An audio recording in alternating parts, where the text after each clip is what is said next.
Shalom Bapak Saudara yang terkasih, selamat datang kembali di channel YouTube Firman Tuhan. Pada kesempatan ini, saya akan membagikan hasil survei terhadap 9 faktor penunjang pertumbuhan gereja di 44 gereja yang ada di Jawa Timur. Adapun 44 gereja tersebut adalah terdiri dari 22 gereja yang memiliki jumlah jemaat di bawah 120 orang dan 22 gereja yang memiliki jemaat di atas 120 orang. Semoga survei ini bisa memberikan manfaat bagi gereja Bapak Ibu Saudara saat ini. Saya percaya gereja Bapak Saudara akan semakin berkembang, banyak jiwa-jiwa baru di dalamnya, dan yang utama adalah untuk kemuliaan nama Tuhan. Amin. Bapak Ibu Saudara yang terkasih, sebelum kita membahas 9 faktor pertumbuhan gereja tersebut, alangkah baiknya kita membahas terlebih dahulu mengenai definisi gereja. Di dalam Perjanjian Lama, gereja menggunakan kata Ibrani kahal dan eda. Kata kahal menunjuk pada kumpulan orang-orang yang dipanggil oleh Allah Israel untuk berkumpul di sekitar Dia dan untuk mendengar perintah-perintahnya. Dalam Pentatuk, kata tersebut menerangkan secara khusus pada umat Allah di padang gurun. Victor Itanya menjelaskan bahwa kumpulan orang-orang tersebut bukanlah kerumunan massa yang hendak digunakan begitu saja oleh Allah untuk mencapai tujuannya. Mereka adalah umatnya, yakni orang-orang yang khusus mempunyai hubungan kasih setia dengannya.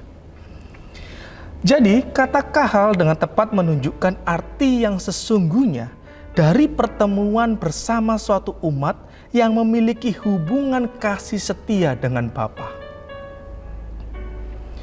Bapak Ibu Saudara yang terkasih, di pihak lain, kata gereja juga didefinisikan dengan kata eda. Menurut Erikson, istilah ini muncul secara khusus di Pentatuk. Lebih separuh terdapat dalam kitab Bilangan, di mana merujuk kepada umat khususnya yang berkumpul di depan kemah pertemuan. Bapak Ibu Saudara yang terkasih, hanya kata kahal yang diterjemahkan dengan eklesia dalam Perjanjian Baru. Eklesia berasal dari kata Yunani ek yang artinya keluar dan kaleo yang artinya dipanggil. Kata ini digunakan untuk persekutuan atau masyarakat keagamaan yang luas. Namun umat Kristen mengambil alih kata eklesia dari Septuaginta yang menunjuk persekutuan umat Israel. Namun tidak seperti kata sinagoga yang juga digunakan dalam Septuaginta. Eklesia jelas bukan istilah Yahudi. Kata ini merupakan kata biasa dalam bahasa Yunani klasik. Bapak Ibu Saudara yang terkasih, istilah eklesia sudah ditemukan sejak zaman Herodotus, Plato, serta Euripides pada abad ke-5 sebelum Masehi dan seterusnya. Istilah ini merujuk kepada sekelompok orang warga negara sebuah kota. Perkumpulan-perkumpulan tersebut berkumpul pada saat-saat tertentu. Sehingga eklesia memberikan gagasan mengenai kelompok orang yang berkumpul bersama untuk meresponi suatu perintah panggilan membawa berita. Dan memang digunakan dalam Kisah Para Rasul untuk persekutuan Kristen lokal. Namun dalam Kisah Para Rasul 9 ayat 31, kata ini menunjukkan kepada seluruh jemaat yang kemudian begitu jauh meluas. Dalam Kisah Para Rasul 20 ayat 28 mencatat, Paulus meminta tua-tua jemaat di Efesus untuk menggembalakan jemaat Allah yang diperolehnya dengan darah anaknya sendiri. Yang mestinya benar-benar berarti lembaga yang lebih luas ketimbang persekutuan di Efesus. Hal ini menunjuk pada gereja am seperti dalam 1 Korintus pasal 16 ayat 19, di mana jemaat lokal yang berkumpul di sebuah rumah rupanya dianggap sebagai suatu unit dari keseluruhan yang lebih besar. Bapak Ibu Saudara yang terkasih, kata sinagoge berasal dari kata sun dan ago yang berarti datang atau berkumpul bersama. Secara eksklusif menunjuk kepada arti pertemuan ibadah orang Yahudi atau bisa juga menunjuk kepada bangunan di mana mereka berkumpul atau beribadah secara umum. Dalam bahasa Inggris, church diterjemahkan dengan kata gerika, yaitu kuriakos atau kuriake, yang artinya milik Tuhan. To kuriakon atau hikuriake pada mulanya menunjukkan tempat di mana gereja berkumpul.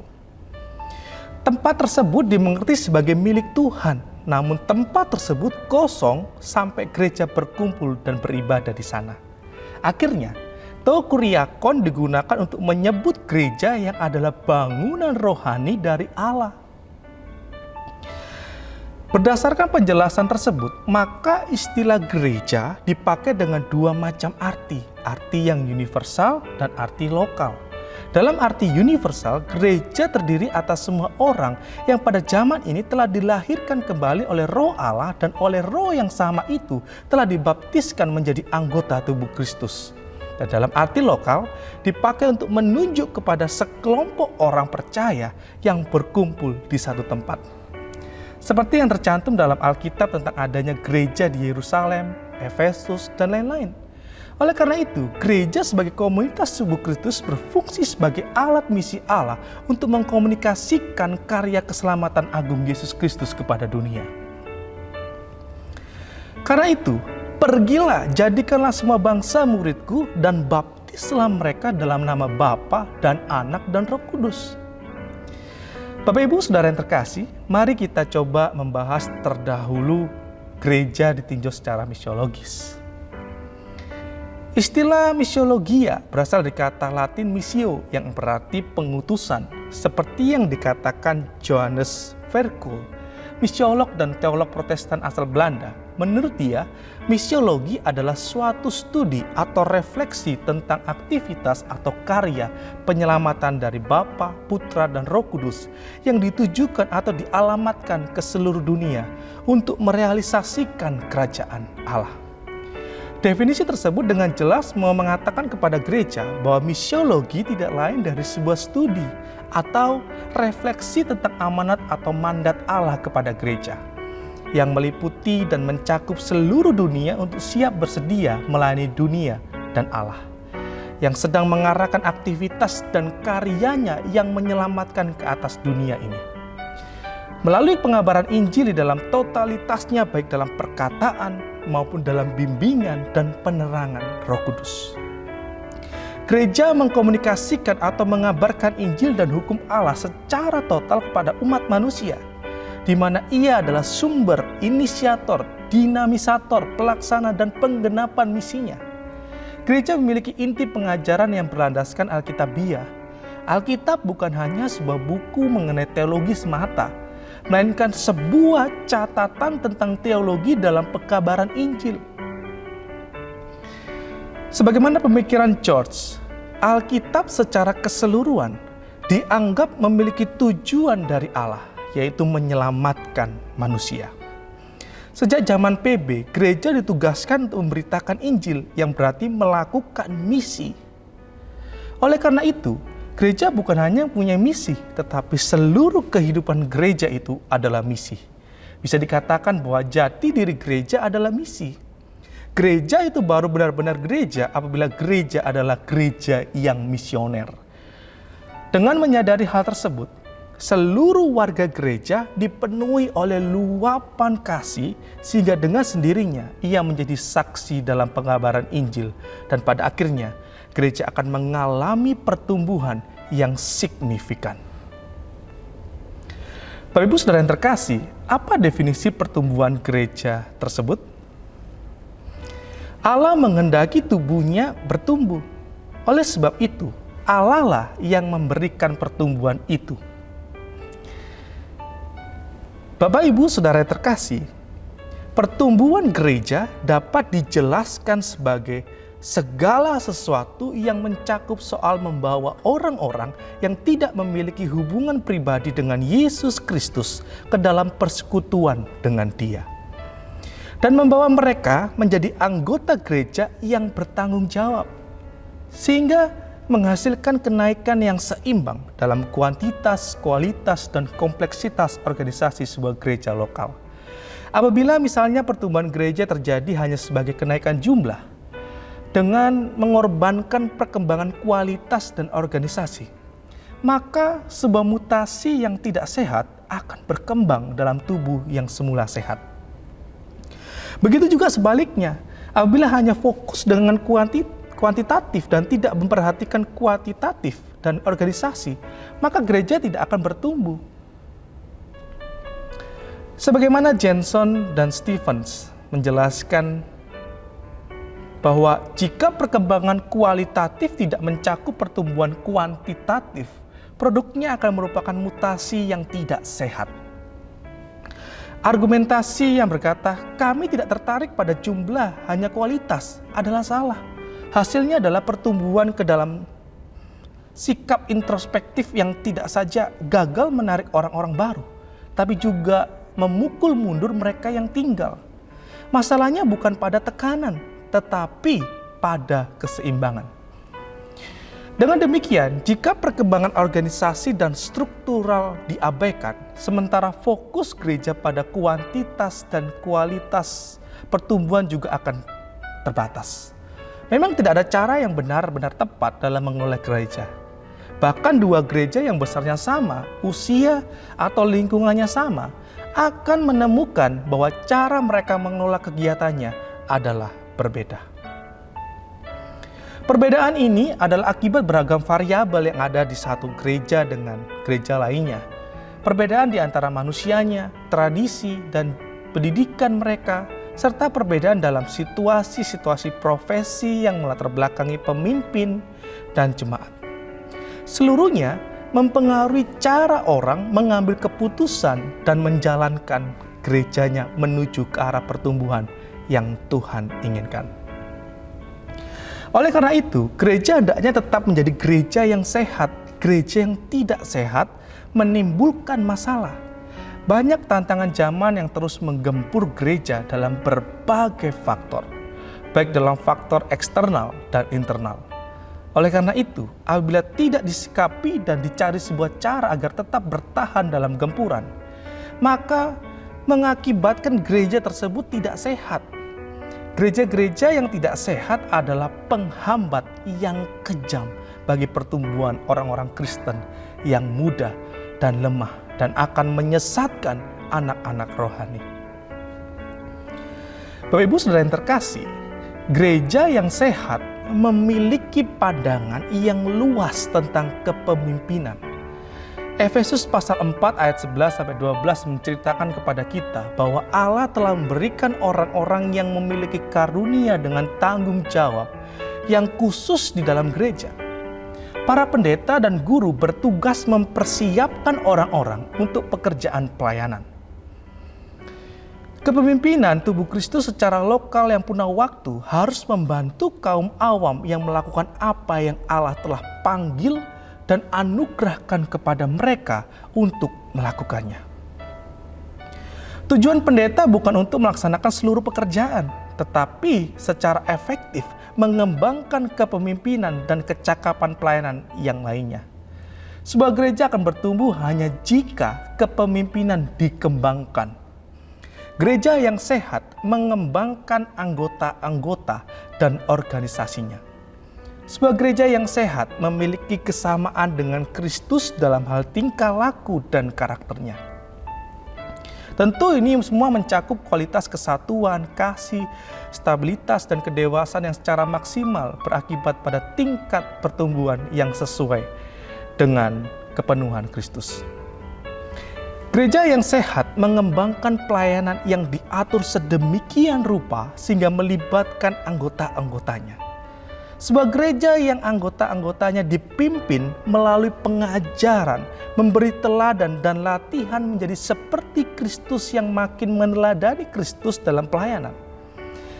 Dengan melihat orang lain melayani, anggota-anggota seharusnya merasakan bahwa hal ini normal. Gereja akan bertumbuh dengan kadar pekerjaan tiap-tiap anggotanya. Bapak Ibu Saudara yang terkasih, tidak ada cara yang benar-benar tepat dalam mengelola gereja. Sekali lagi, bahkan dua gereja yang besarnya sama, usia atau lingkungannya sama, akan menemukan bahwa cara mereka mengelola kegiatannya adalah berbeda. Perbedaan ini adalah akibat beragam faktor yang ada di satu gereja dengan di gereja lainnya. Oleh karena itu, paling tidak terdapat 9 faktor penunjang gereja menuju ke arah pertumbuhan yang Tuhan inginkan. Bapak Ibu Saudara yang terkasih, faktor-faktor tersebut ialah kepemimpinan, pengajaran, firman Tuhan, kualitas ibadah, etika pelayanan, manajemen, mentoring, penginjilan, sarana prasarana, dan lokasi gereja. Mari kita mulai dari faktor yang pertama, yaitu pertumbuhan gereja ditinjau dari pemimpin gereja. Kepemimpinan merupakan suatu ilmu yang tua yang memiliki beragam definisi mengenai kepemimpinan. Para peneliti mendefinisikan kepemimpinan sesuai dengan perspektif-perspektif individual dan aspek dari fenomena yang paling menarik perhatian mereka. Setelah suatu tinjauan kembali yang menyeluruh mengenai kepustakaan tentang kepemimpinan, Stockdale menyimpulkan bahwa terdapat hampir sama banyaknya definisi tentang kepemimpinan dengan jumlah orang yang telah mencoba mendefinisikan konsep tersebut. Pengamatan Stockdale didasarkan terhadap ciri-ciri individual, perilaku, pengaruh terhadap orang lain, pola-pola interaksi, hubungan peran, tempatnya pada suatu posisi administratif, serta persepsi oleh orang lain mengenai keabsahan dari pengaruh. Oleh karena itu, terdapat beberapa definisi yang dapat dianggap cukup mewakili mengenai kepemimpinan. Kepemimpinan adalah pembentukan awal serta pemeliharaan struktur dalam harapan dan interaksi. Bapak Ibu Saudara yang terkasih, sedangkan menurut Tannenbaum, Wexler, dan Masaryk ialah kepemimpinan adalah pengaruh antar pribadi yang dijalankan dalam suatu situasi tertentu. Menurut Gary, kepemimpinan adalah menggerakkan orang lain menuju ke suatu tujuan yang diperjuangkan bersama-sama oleh pemimpin dan pengikut-pengikutnya. Berbeda dengan ketiga orang pemikir di atas, Hemphill dan Cons mendefinisikan kepemimpinan dengan mengamati perilaku individu yang memimpin aktivitas-aktivitas suatu kelompok ke suatu tujuan yang ingin dicapai bersama. Jadi kepemimpinan dapat disimpulkan sebagai pengaruh antar pribadi untuk mengerahkan orang lain. Aktivitas-aktivitas suatu kelompok ke suatu tujuan yang sama-sama diperjuangkan, baik oleh pemimpin itu sendiri dan pengikut-pengikutnya. Lalu bagaimana dengan kepemimpinan Kristen? Apakah sama atau berbeda? Bapak Ibu Saudara yang terkasih, pemimpin Kristen harus menyadari akan prinsip kerjasama antara ilmu pertumbuhan gereja dengan ilmu kepemimpinan. Sebab apabila seorang pemimpin telah mengetahui prinsip kerja pertumbuhan gereja, namun lemah dalam implementasi akan prinsip tersebut, maka tidak akan menghasilkan sesuatu yang signifikan untuk gereja. Sebagaimana Robert Clinton menjelaskan bahwa kepemimpinan merupakan proses dinamis selama periode waktu yang lama dalam berbagai situasi di mana seorang pemimpin memanfaatkan sumber daya kepemimpinannya dan oleh perilaku kepemimpinan tertentu mempengaruhi pemikiran dan aktivitas pengikut terhadap pencapaian tujuan tugas yang saling menguntungkan bagi para pemimpin, pengikut, dan konflik makro yang menjadi bagian mereka. Formula tersebut menunjukkan keterikatan ilmu kepemimpinan dengan si pemimpin. Hal ini seperti dua mata uang yang tidak terpisahkan. Menurut Clinton, kepemimpinan Kristen menurut konteks Alkitab adalah seseorang dengan ciri-ciri yang pertama, dengan kapasitas yang diberikan Tuhan, dan yang kedua, dengan tanggung jawab yang diberikan Allah untuk mempengaruhi. Ketiga, dengan kelompok Tuhan yang spesifik. Dan yang keempat, menuju tujuan Tuhan bagi kelompok tersebut. Di sisi lain, George mengungkapkan ciri-ciri yang hampir sama dengan Robert Clinton katakan. Seorang yang dapat dikatakan pemimpin Kristen apabila memiliki ciri yang pertama, harus dipanggil oleh Tuhan Ciri kedua, seorang pemimpin Kristen adalah orang dengan karakter seperti Kristus, karena fungsi utama pemimpin ini adalah memungkinkan orang-orang mengenal, mencintai, dan melayani Tuhan dengan sepenuh hati, pikiran, dan jiwa dan kekuatan. Maka pemimpin itu sendiri harus memiliki sifat-sifat pribadi, karakter, hati yang dimanifestasikan melalui ucapan dan perilaku yang merefleksikan sifat Tuhan Yesus Kristus.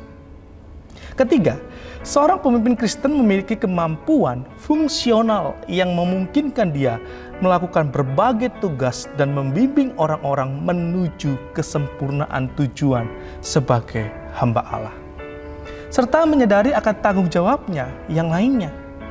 Ciri-ciri tersebut dapat diaplikasikan dengan tokoh-tokoh Alkitab dalam PB seperti para rasul dan hamba-hamba Tuhan yang setia dalam sejarah gereja. Sebagai contoh, Rasul Paulus memiliki karakter hati yang dimanifestasikan melalui ucapan dan perilaku yang merefleksikan sifat Tuhan Yesus Kristus. Ia tetap terus-menerus untuk memberitakan Injil dan menjadi mentor bagi Timotius yang masih muda. Ternyata ia melaksanakan tugas kepemimpinannya seirama dengan tugas pertumbuhan jemaat atau yang disebut dengan istilah pertumbuhan gereja. Bapak Ibu Saudara yang terkasih, gereja yang bertumbuh memerlukan kehadiran seorang pemimpin. Banyak hal yang perlu dikelola di dalam gereja agar sumber daya yang ada dapat berfungsi secara maksimal. Hal ini sesuai dengan firman Tuhan di dalam Amsal pasal 11 ayat 14. Jikalau tidak ada pemimpin, jatuhlah bangsa. Tetapi jikalau penasehat banyak, keselamatan ada. Di samping itu, manusia juga mendapat mandat untuk mengelola bumi. Jika di dunia ini ada manusia yang mempunyai kuasa memimpin, maka kuasa yang dimilikinya itu berasal daripada Tuhan. Jadi, tidak ada bagi seorang pemimpin Kristen untuk memegahkan dirinya dengan pencapaian-pencapaian yang ada. Banyak gembala sidang yang dilatih secara benar untuk menafsirkan Alkitab dan memiliki karunia untuk menyampaikan kebenaran Tuhan, namun tidak dapat disangkal bahwa di antaranya gagal waktu memimpin suatu kelompok dari orang percaya. Mereka gagal memobilisasi orang-orang untuk melayani Tuhan, gagal memelihara kelakuan mereka agar tetap dapat dipercaya, serta gagal menarik berbagai sumber daya yang diperlukan untuk melakukan karya-karya seperti yang dicontohkan oleh Kristus. Oleh karena itu, seorang pemimpin gereja wajib menyadari tanggung jawabnya sebagai pemimpin. Menjadi pemimpin yang visioner, mengetahui gaya kepemimpinan yang ada dalam dirinya, mengetahui pelayanan dan kepemimpinan masa kini untuk menjadi seseorang pemimpin yang dewasa secara rohani. Dan tentu menjadi pelaku perubahan, sebab gereja yang bertumbuh pasti memerlukan kepemimpinan yang baik. Sebuah pelayanan akan bangkit atau jatuh karena kepemimpinannya. Dalam hal sebuah gereja dapat menghasilkan kembali kepemimpinan yang rohani dan efektif, gereja dapat menikmati pertumbuhan alkitabiah. Ketidakmampuan mengembangkan kepemimpinan semacam ini adalah sumber utama kemacetan di dalam gereja yang hendak bertumbuh. Sebagaimana Paul menjelaskan bahwa untuk dapat bertumbuh keluar, mula-mula pertama orang harus bertumbuh ke dalam, yaitu perkembangan daya kemampuan dalam diri seseorang pemimpin. Para pemimpin gereja harus mengetahui tujuan gerejanya. Mereka harus mengerti maknanya. Mereka harus membiarkan tujuan tersebut mempengaruhi setiap fungsi yang ada di dalam gereja. Singkatnya, ada upaya dari pemimpin gereja untuk menginginkan gereja bertumbuh. Pemimpin di dalam gereja tidak semua menginginkan gereja bertumbuh. Bapak Ibu Saudara yang terkasih, Larry Richard melakukan sebuah penyelidikan di seluruh negeri Amerika Serikat. Terdapat 5.000 gembala dari berbagai denominasi. 5.000 gembala tersebut dipilih oleh komputer secara acak. Larry meminta mereka untuk menyusun prioritas dalam kebutuhan yang paling penting untuk menguatkan kehidupan dan program di gereja yang mereka pimpin. Pada akhirnya, Richard melaporkan apa yang ia pikir sebagai sebuah hasil yang mengejutkan. Tidak ada setengah dari gembala tersebut yang mengutamakan, merencanakan, dan melaksanakan pertumbuhan gereja. Tanpa kepemimpinan, maka tidak ada seorang pun yang akan melengkapi orang awam untuk terlibat dalam pelayanan. Dan tidak ada sebuah kelompok kecil yang memberi model suatu gaya hidup yang menciptakan kehausan di antara orang-orang gereja, yaitu keinginan untuk menjadi terang yang bercahaya dan garam di luar tubuh Kristus. Oleh karena itu, kepemimpinan dan pertumbuhan gereja merupakan suatu hal yang tidak dapat dipisahkan. Bapak Ibu Saudara yang terkasih, menurut Ron, sebuah pelayanan akan naik atau turun karena kepemimpinannya. David membuat klaim yang sama ini dalam piramid prinsipal. Prinsip tersebut menyatakan bahwa sebelum gereja dapat menambah anggota dan pengikutnya, gereja harus mengembangkan dasar organisasi dan pelayanan, yaitu kepemimpinan. Hal ini dapat diilustrasikan seperti menumpuk pasir di atas meja. Apabila hanya ditambahkan jumlah pasir di atas meja, namun tidak disertai dengan memperluas penampang meja tersebut, maka pasir akan keluar dari meja dan mengalir ke lantai. Beberapa tokoh Alkitab menunjukkan betapa pentingnya kepemimpinan. Sebagai contoh, Abraham, Yusuf, Musa, Daud, Petrus, Paulus, dan Yesus sendiri. Beberapa contoh tersebut tidak saja memiliki kemampuan kepemimpinan yang baik, tetapi juga menyebabkan pekerjaan-pekerjaan besar itu terjadi. Sehingga mereka dapat melatih pemimpin-pemimpin yang lainnya. Pada akhirnya, seorang pemimpin akan menghasilkan pemimpin-pemimpin baru yang lainnya. Sebagaimana perintah Yitro kepada Musa di dalam Keluaran, Yitro memberikan saran kepada Musa untuk memiliki manajemen dalam kepemimpinannya. Dengan cara mencari orang-orang yang memiliki kriteria yang cakap dan takut akan Allah, dapat dipercaya, dan yang benci kepada pengajaran suap untuk menjadi pemimpin sejumlah orang. Allah menyelesaikan maksudnya melalui Musa dengan mengangkat pemimpin-pemimpin lain untuk membantu Musa dalam tugas pelayanan. Tanpa para pemimpin baru, tugas tidak pernah dapat diselesaikan secara efisien dan maksimal. Namun apabila kepemimpinan itu diperhatikan, maka mendatangkan hasil-hasil praktis. Bapak Ibu Saudara yang terkasih, riset menunjukkan gereja-gereja cenderung mencapai kemajuan pada tingkat-tingkat kehadiran tertentu. Menurut Ron, tingkat-tingkat tersebut bervariasi. Tetapi umumnya adalah sebagai berikut. Pemimpin atas 50 orang, pemimpin atas 90 orang, pemimpin atas 120 orang, pemimpin atas 250 sampai 3.000 orang. Kemudian tingkat kenaikan menengah yaitu pemimpin atas 400 orang, 600 orang, 800 orang, dan tingkat yang lebih tinggi yaitu tingkat kenaikan utama, yaitu pemimpin atas 1.200 orang dan 1.400 orang ke atas. Tingkat pertama adalah pemimpin atas 50 orang. Sebuah gereja yang bertumbuh mencapai 50 orang dan kemudian berhenti ditandai oleh pintu-pintu tertutup kecuali hari Minggu, kondisi bangunan fisik yang menyedihkan, kondisi keuangan yang menyedihkan, gembala terlibat dalam pemeliharaan bangunan fisik, kesulitan dalam membayar rekening, pekerjaan sekuler paruh waktu untuk gembala, sekelompok keluarga umumnya yang memegang kendali dalam pelayanan. Pertumbuhan kembali terjadi jika gereja membebaskan gembala agar dapat menggunakan waktu sepenuhnya untuk mengembangkan pelayanan. Tanpa keahlian dan kemampuan kepemimpinan, gereja akan tetap berada pada tingkat ini. Pemimpin tersebut dalam keseharian aktivitas kehidupan harus berupaya untuk melepaskan diri dari sulitnya mencari pemasukan untuk bertahan hidup. Sedangkan di sisi lain, waktunya harus dibagi untuk melaksanakan tanggung jawab dalam pelayanan. Tingkat berikutnya adalah pemimpin atas 90 orang. Ukuran gereja ini ditandai oleh hal-hal umpamanya pintu gereja selalu tertutup, kecuali hari Minggu. Hanya satu telepon di pastori, istri gembala terpaksa bekerja, tidak ada kegiatan sekolah minggu atau sedikit saja. Pandangan gembala bahwa orang awam adalah sebuah ancaman, bukan aset.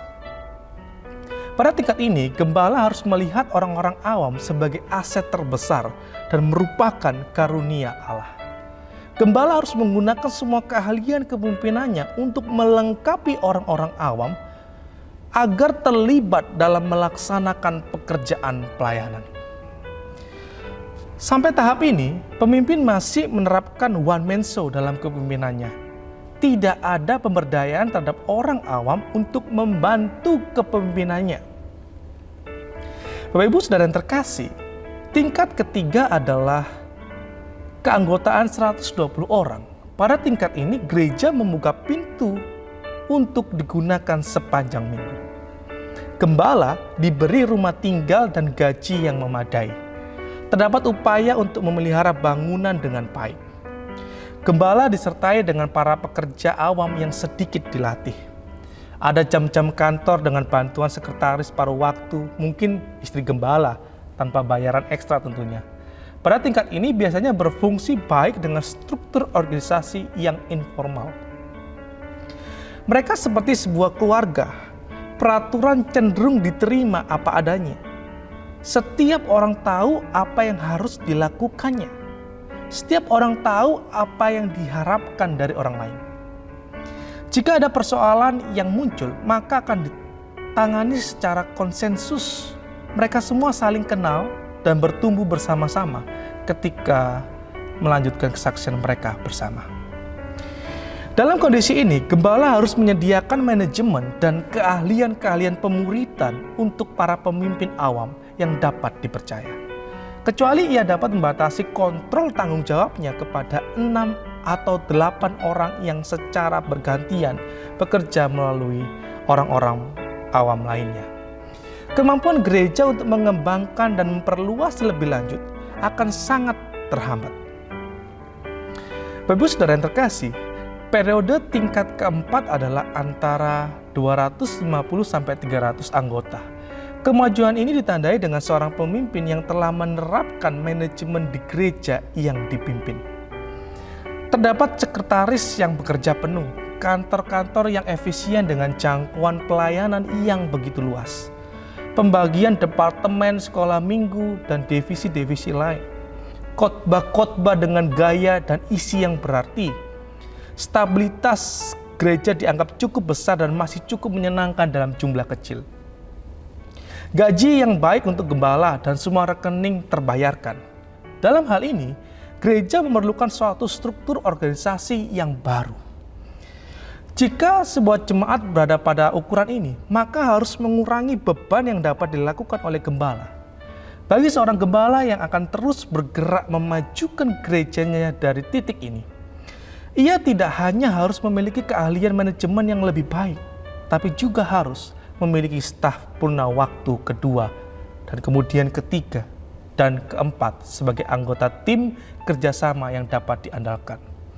Yang pertama, para pembantu ini haruslah seorang yang dapat membantu tugas-tugas administrasi gereja melalui jalur tanggung jawab.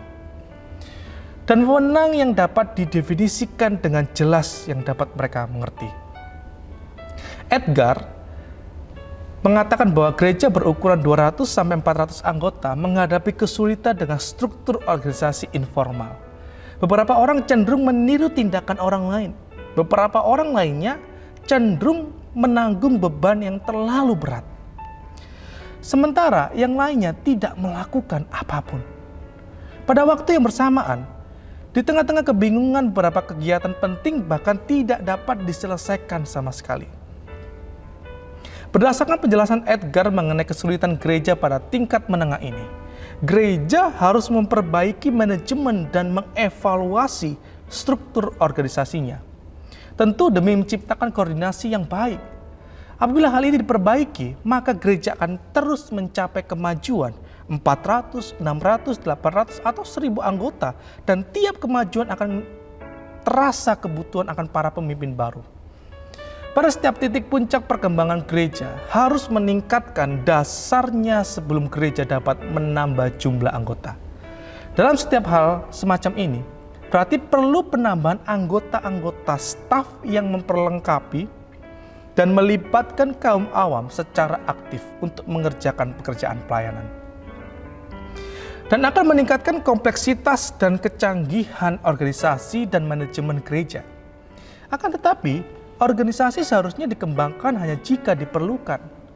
Apabila tidak, maka akan berakibat terhadap terbaginya perhatian, tenaga, dan waktu yang seharusnya bisa dimanfaatkan secara efisien kepada organisasi-organisasi yang diperlukan saja. Sebab apabila terlalu banyak organisasi akan mematikan pelayanan. Bapak Ibu Saudara yang terkasih, tingkat terakhir yang secara khusus ditandai oleh para ahli pertumbuhan gereja adalah tingkat kemajuan dengan 1.400 anggota. Semakin besar orang yang dipimpin, maka struktur organisasi di dalamnya juga semakin rumit dan kompleks. Gereja yang lebih besar memerlukan struktur organisasi yang lebih formal dan kompleks. Lebih banyak orang yang perlu terlibat dalam kegiatan gereja, maka akan bertambahnya jumlah pekerja akibat meningkatnya kegiatan. Meningkat juga kebutuhan akan pernyataan kebijakan, pedoman, dan organisasi serta struktur manajemen. Selain pada itu, pada tingkat ini gereja juga menghadapi banyak masalah yang baru dan merupakan sebuah kendala pertumbuhan yang hebat. Pada tingkat ini, kebutuhan mengembangkan kepemimpinan manajerial yang canggih telah sampai puncak. Dengan urusan administrasi efektif bagi seluruh pelayanan yang ada di dalamnya, gereja telah memiliki kantor-kantor yang efisien dengan jangkauan pelayanan yang begitu luas. Departemen-departemen telah dibentuk untuk bertanggung jawab terhadap divisi masing-masing. Itu artinya, dalam tahap ini, pertumbuhan secara kuantitas, kualitas, dan organik tercapai. Para pemimpin gereja mempunyai kemampuan harus selalu siap mengubah struktur untuk dapat menangani kebutuhan jemaat yang berubah-ubah. Jika organisasi dan struktur mengalami perubahan, maka perubahan itu harus diupayakan sesederhana mungkin. Pertumbuhan kuantitatif dan kualitatif bergantung pada dasar kepemimpinan yang berkembang secara terus-menerus. Sebuah gerakan baru akan berkembang hanya jika kepemimpinan dikembangkan. Jika gembala yang sebagai seorang pemimpin tidak melengkapi para pemimpin yang lainnya, gereja tidak akan bertumbuh dan gembala akan sadar bahwa dirinya sendiri tidak menyaksikan seluruh pelayanannya. Sebab ia sendiri disibukkan dengan berbagai hal yang ia kerjakan. Oleh karena itu, pemimpin harus memiliki kesediaan untuk terus mengembangkan dirinya dan juga bersedia untuk mengembangkan kemampuan orang-orang yang dipimpinnya. Itu semua agar bisa diberdayakan secara bersama-sama mencapai tujuan yang telah ditetapkan. Dalam proses pengembangan kepemimpinan jangka panjang, beberapa faktor akan sangat membantu jika diingat. Kepemimpinan berkembang dalam konteks iklim, harus ada suatu iklim untuk keterlibatan. Beberapa struktur harus ada untuk pengerahan tenaga baru dan keterlibatan dalam suatu tugas. Oleh karena itu, terdapat kurang lebih 10 faktor yang perlu diperhatikan oleh seorang pemimpin gereja atau gembala dalam kepemimpinannya. Bapak Ibu Saudara yang terkasih, faktor pertama adalah pemimpin yang memiliki kehausan untuk mau belajar.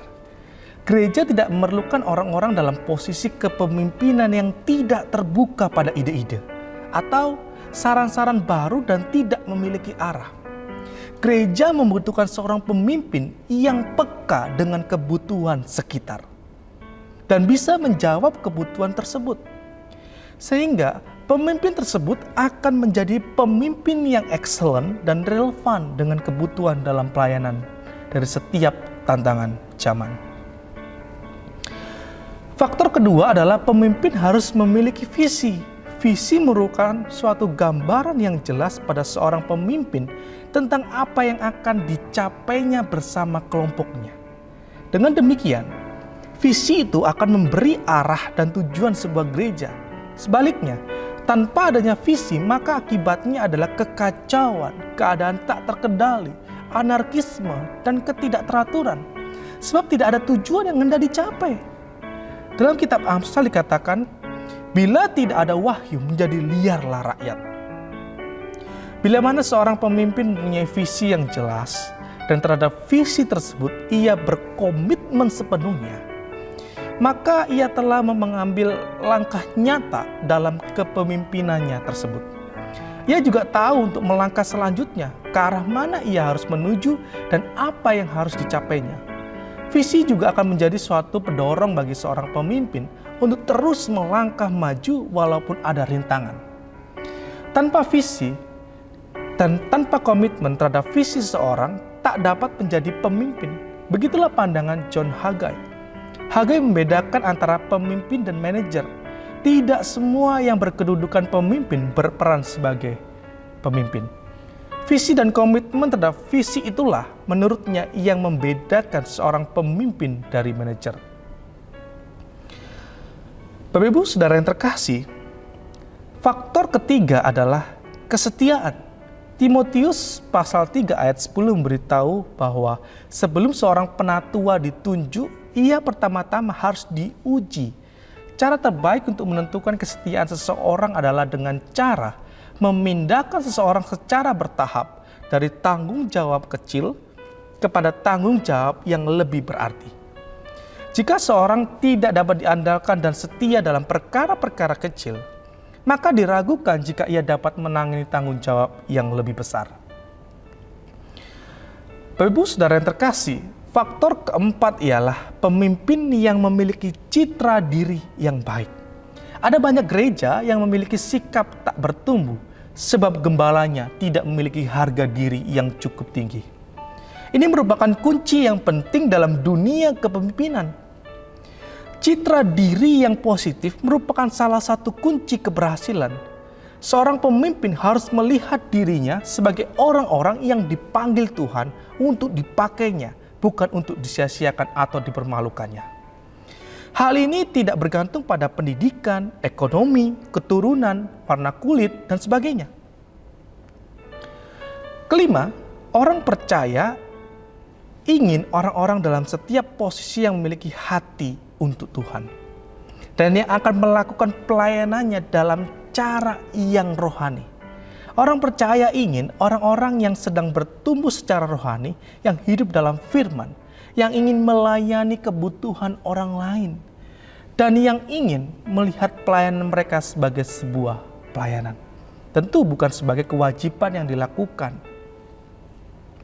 Keenam, faktor selanjutnya adalah sering pemimpin mengerahkan tenaga baru tanpa menjelaskan berapa banyak waktu yang diperlukan oleh sebuah pelayanan. Seorang pemimpin dituntun untuk memberi pemikiran mengenai komitmen waktu yang realistik kepada orang-orang yang dipimpinnya. Tentu untuk melakukan pekerjaan yang sesuai dengan perencanaan dan tujuan yang hendak dicapai. Oleh karena itu, pemimpin harus menggunakan waktu-waktu yang ada untuk sesuatu yang berkualitas, sehingga tidak terbuang secara sia-sia. Faktor ketujuh, setiap orang yang membuat komitmen kepada gereja, khususnya dalam keanggotaan, mereka memiliki kegairahan, keahlian, dan karunia-karunia tertentu yang dapat menjadi bagian dari sumber daya manusia dan merupakan calon beberapa jenis keterlibatan lainnya. Bapak Ibu Saudara yang terkasih, suatu lembaga survei terkenal, Gallup, mengadakan survei yang diikuti oleh 13.000 peserta dari 130 negara di dunia. Para respondennya adalah orang-orang Kristen yang tidak lagi pergi ke gereja. Ada sejumlah pertanyaan dalam survei tersebut, dan salah satu pertanyaannya adalah, apa yang perlu diperbaiki agar Anda mau kembali beribadah di gereja? Jawaban terbanyak adalah mereka ingin melihat adanya passion atau antusiasme dalam diri para anggota dan pemimpin gereja. Jemaat ingin melihat api dan kegairahan dan semangat yang membara di antara orang-orang Kristen. Sehingga kedatangan mereka di gereja menghasilkan sesuatu yang bermakna bagi hidup mereka. Selain pemimpin yang harus bergairah, pemimpin juga harus bisa menemukan macam kegairahan apa yang ada di dalam orang yang dipimpinnya. Kemudian mengembangkan dan memberi tanggung jawab kepada orang tersebut sesegera mungkin. Selain daripada itu, pemimpin juga harus memperhatikan faktor-faktor lain yang harus ada dalam kepemimpinannya. Dibutuhkan lawatan Roh Kudus. Tanpa Roh Kudus yang memenuhi seorang pemimpin, ia tidak akan ada pertumbuhan gereja. Roh Kudus merupakan oknum yang menjadi sumber pertumbuhan gereja. Tuhan punya rencana misi dan ia telah menyiapkan landasannya.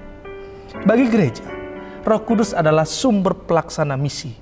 Gereja harus bertumbuh pesat untuk melaksanakan misi Allah di dalam dunia. Itu artinya, seorang pemimpin harus bergantung sepenuhnya kepada oknum Roh Kudus dalam kepemimpinannya. Sehingga gereja mengalami sebuah pertumbuhan yang signifikan. Kepemimpinan memang banyak bergantung pada kepribadian seseorang. Namun, bagi seorang pemimpin Kristen, pengaruh itu semakin mantap dan besar apabila kepribadiannya disinari dan disusupi oleh Roh Kudus. Demikianlah beberapa faktor yang harus dimiliki seorang pemimpin gereja atau gembala yang menginginkan kepemimpinannya berdampak dalam gereja yang dipimpinnya, baik dalam segi kuantitatif, kualitatif maupun dalam segi pertumbuhan organik atau organisasi. Bapak Ibu Saudara yang terkasih, secara kuantitatif banyak hal bergantung pada perkembangan kepemimpinan.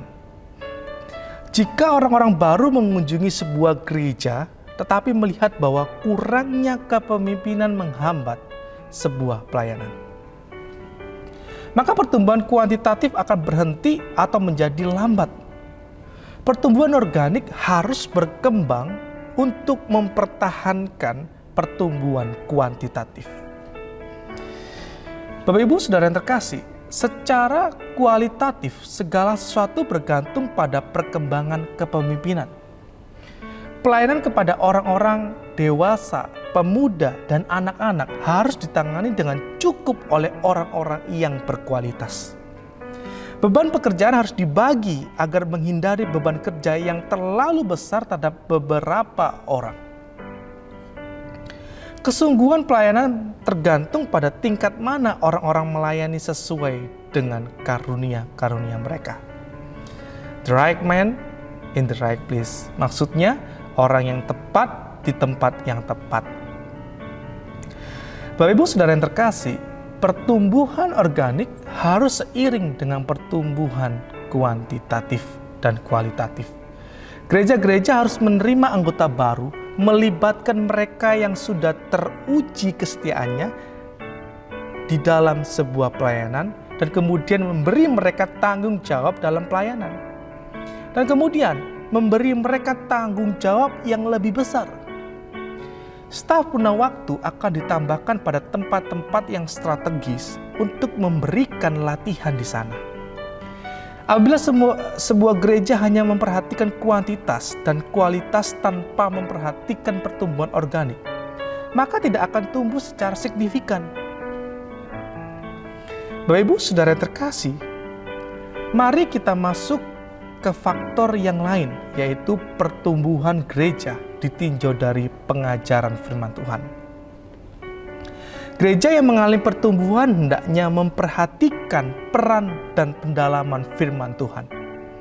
Pengertian firman Tuhan mutlak perlu bersama-sama dengan pekerjaan Roh Kudus.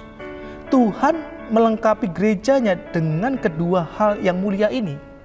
Pekerjaan Roh Kudus dan firman Tuhan harus bersama-sama selalu. Baptisan Roh Kudus saja tidak cukup.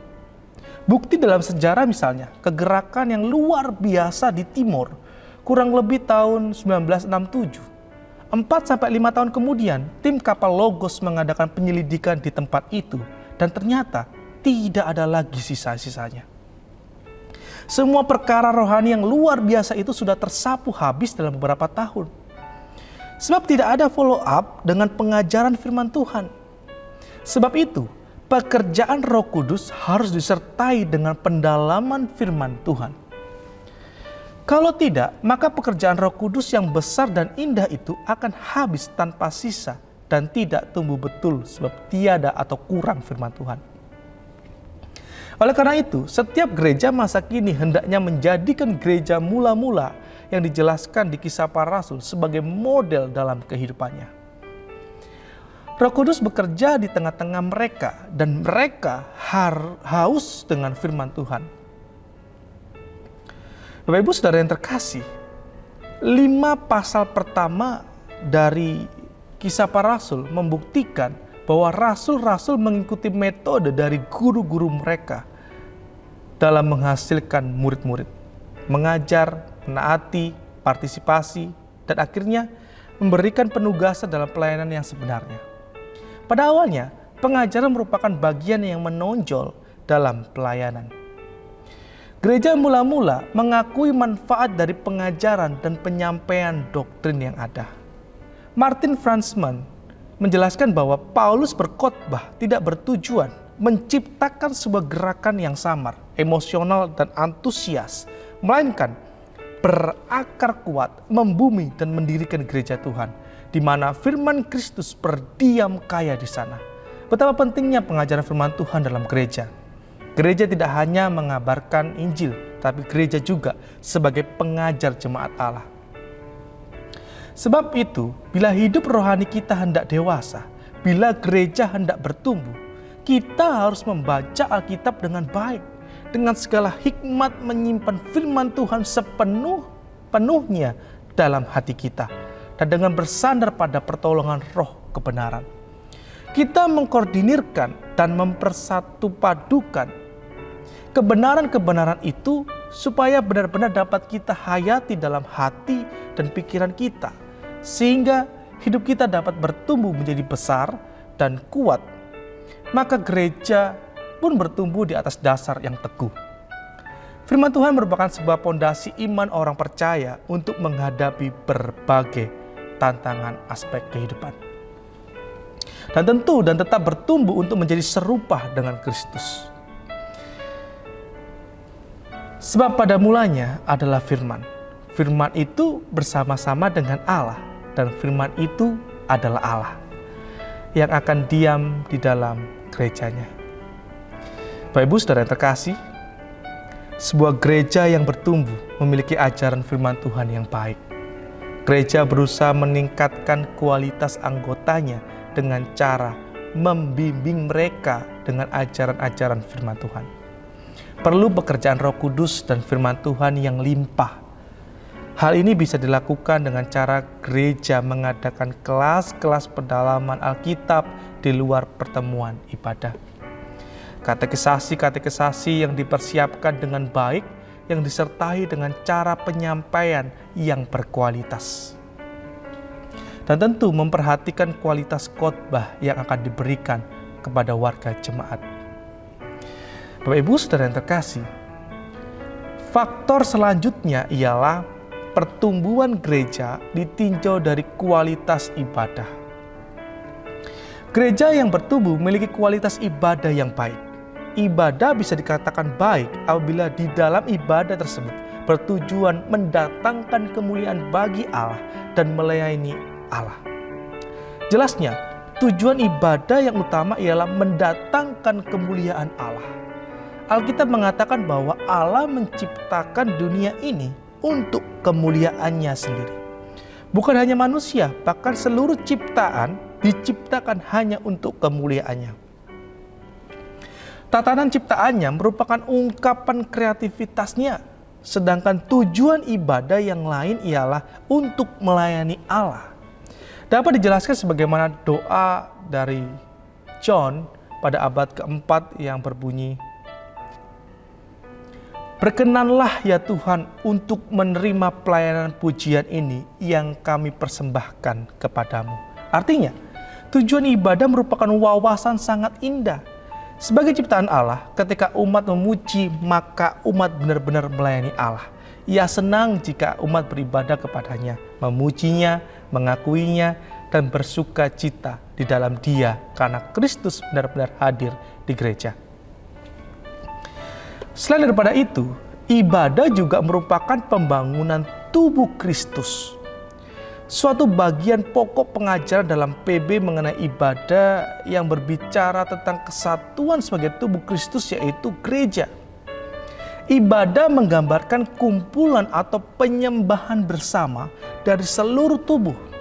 Jemaat adalah ibadah di mana jemaat bertemu dalam persekutuan dan kelompok identitas, seperti sekolah minggu atau kelompok doa pertengahan minggu, untuk memuji dan menyembah kepada Allah. Itu semua bisa mendatangkan kemuliaan nama Allah. Bapak Ibu Saudara yang terkasih, kata-kata Yunani untuk penyembahan menggabungkan beberapa pemikiran tentang berlutut di hadapan, memberi hormat kepada, dan melayani. Salah satu kata Yunani memberikan sebuah gambaran tentang mental. Mengenai seekor anjing yang meringkuk di kaki tuannya, dengan demikian penyembahan adalah sebuah tindakan di mana jiwa yang saleh merebahkan diri di hadapan Allah dengan hormat, rendah hati, dan penyerahan sepenuhnya.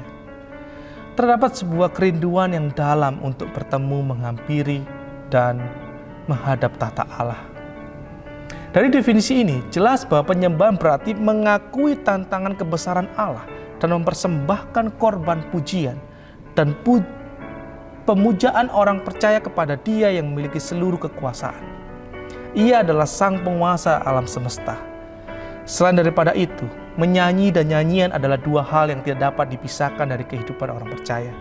Karena itu, merupakan salah satu bentuk penyembahan kepada Allah di dalam ibadah, baik secara pribadi maupun komunal.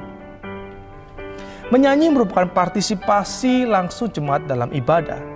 Nyanyian jemaat mempunyai fungsi utama dalam ibadah, yaitu sebagai pengakuan, aklamasi, dan kesaksian, proklamasi.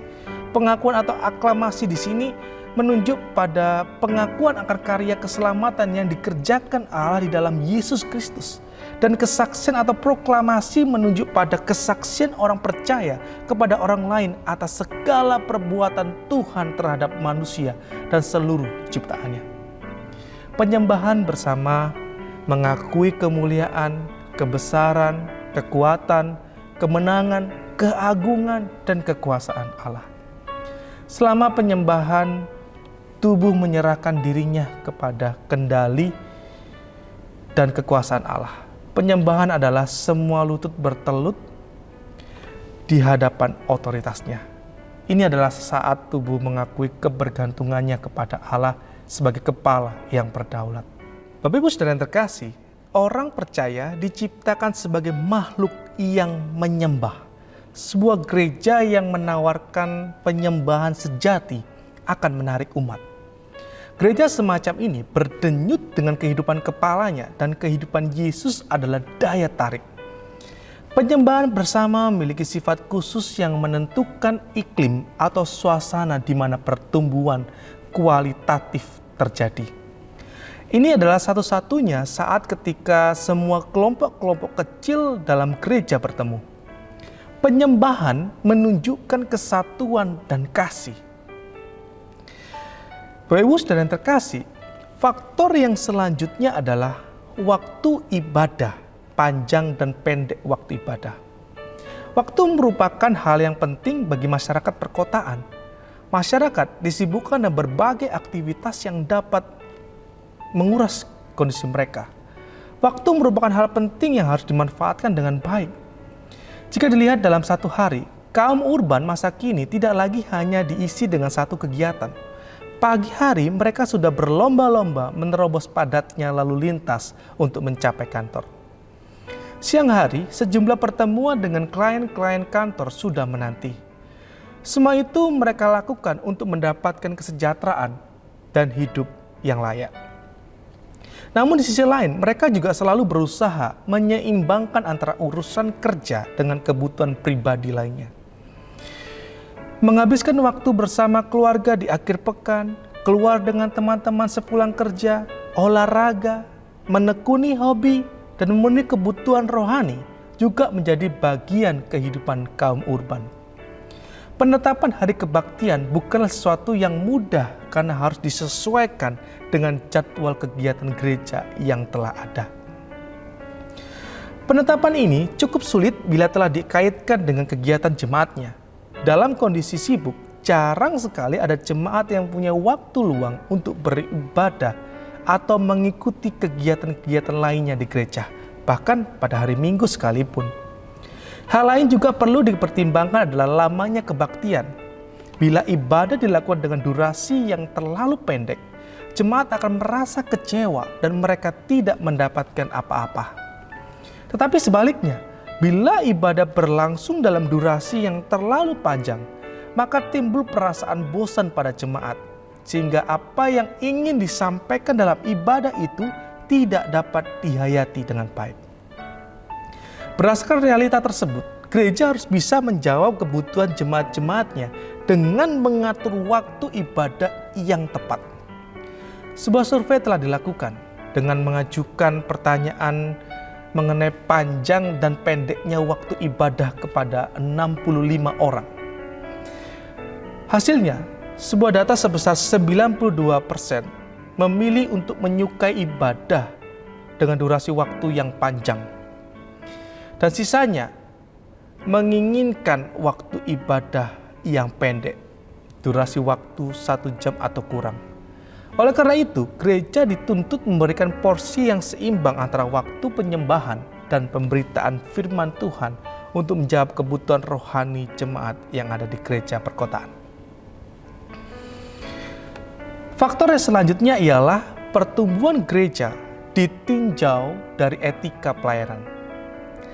Bapak Ibu Saudara yang terkasih, bagaimana gereja mempertahankan jemaatnya atau bahkan membuatnya semakin bertumbuh?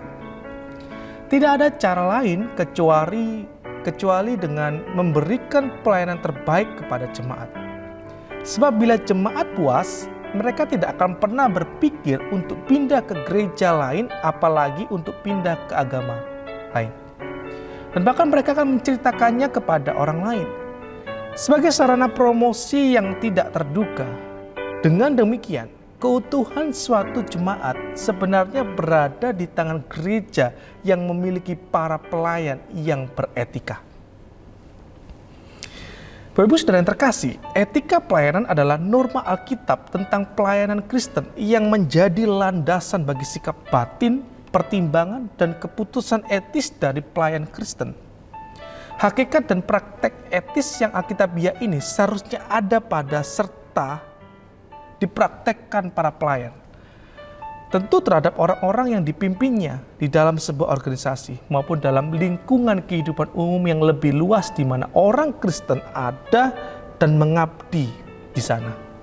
Etika pelayanan dengan sendirinya menegaskan bahwa Alkitab adalah landasan normatif bagi kepelayanan Kristen yang dipraktekkan pada organisasi dan seluruh proses kepelayanan sehingga para pelayan benar-benar hidup berdasarkan kebenaran Alkitab. Watak dan keutamaan dapat menunjukkan jati diri seorang pelayan dan mempengaruhi cara seorang pelayan tersebut menunaikan pelayanan. Watak adalah himpunan tujuan perilaku dan alasan yang memberikan arah bagi hidup seorang pelayan. Keutamaan adalah keterampilan-keterampilan praktis yang mengaitkan kenyataan-kenyataan dan aspirasi-aspirasi dengan tindakan-tindakan.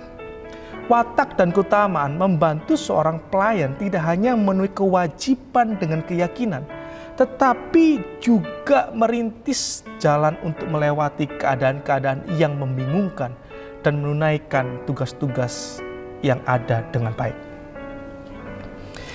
Bapak Ibu Saudara yang terkasih, Richard M. Gula menyusun daftar acuan tentang keutamaan dan moral semua pelayan Tuhan. Pertama, kesucian.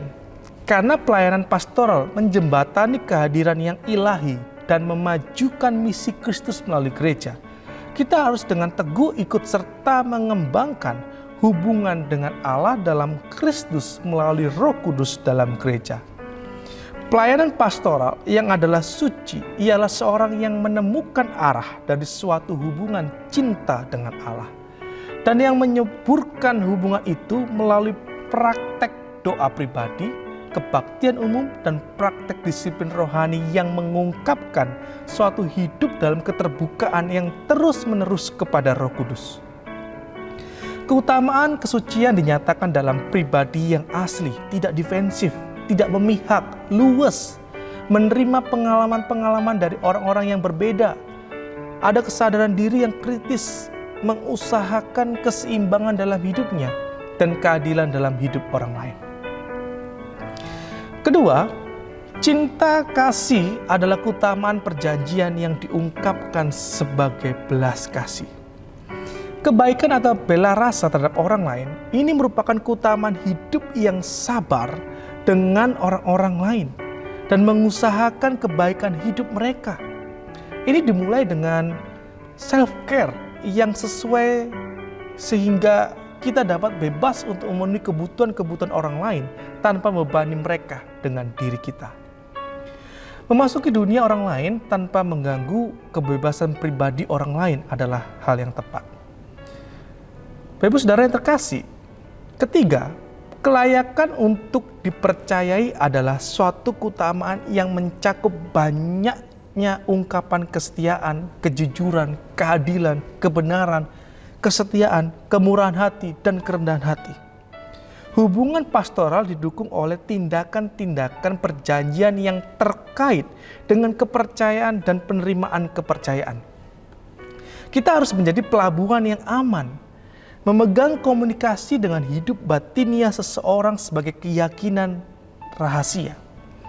Kita adalah orang yang layak dipercaya ketika kita memperhatikan mereka yang dilayani, menghargai batas-batas fisik dan emosional, memegang rahasia, menyampaikan sesuatu dengan seperlunya, memenuhi komitmen-komitmen, terus mengembangkan pengetahuan dan keterampilan kita sebagai pelayan-pelayan yang berkompeten dan terpercaya.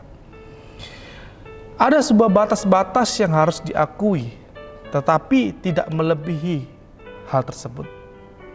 Altruisme yang keempat adalah keutamaan moral berkaitan dengan semangat murah hati.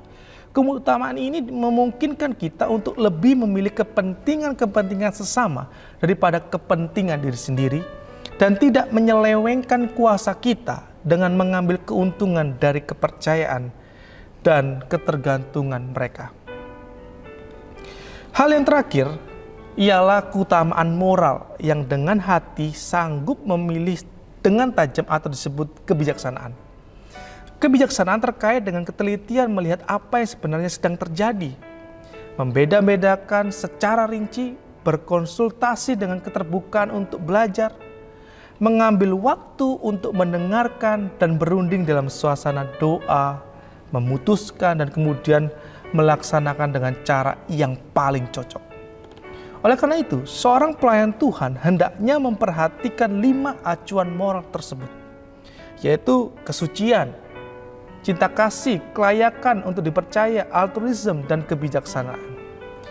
Bapak Ibu Saudara yang terkasih, mengembangkan karakter moral dan perilaku etis adalah proses yang sulit.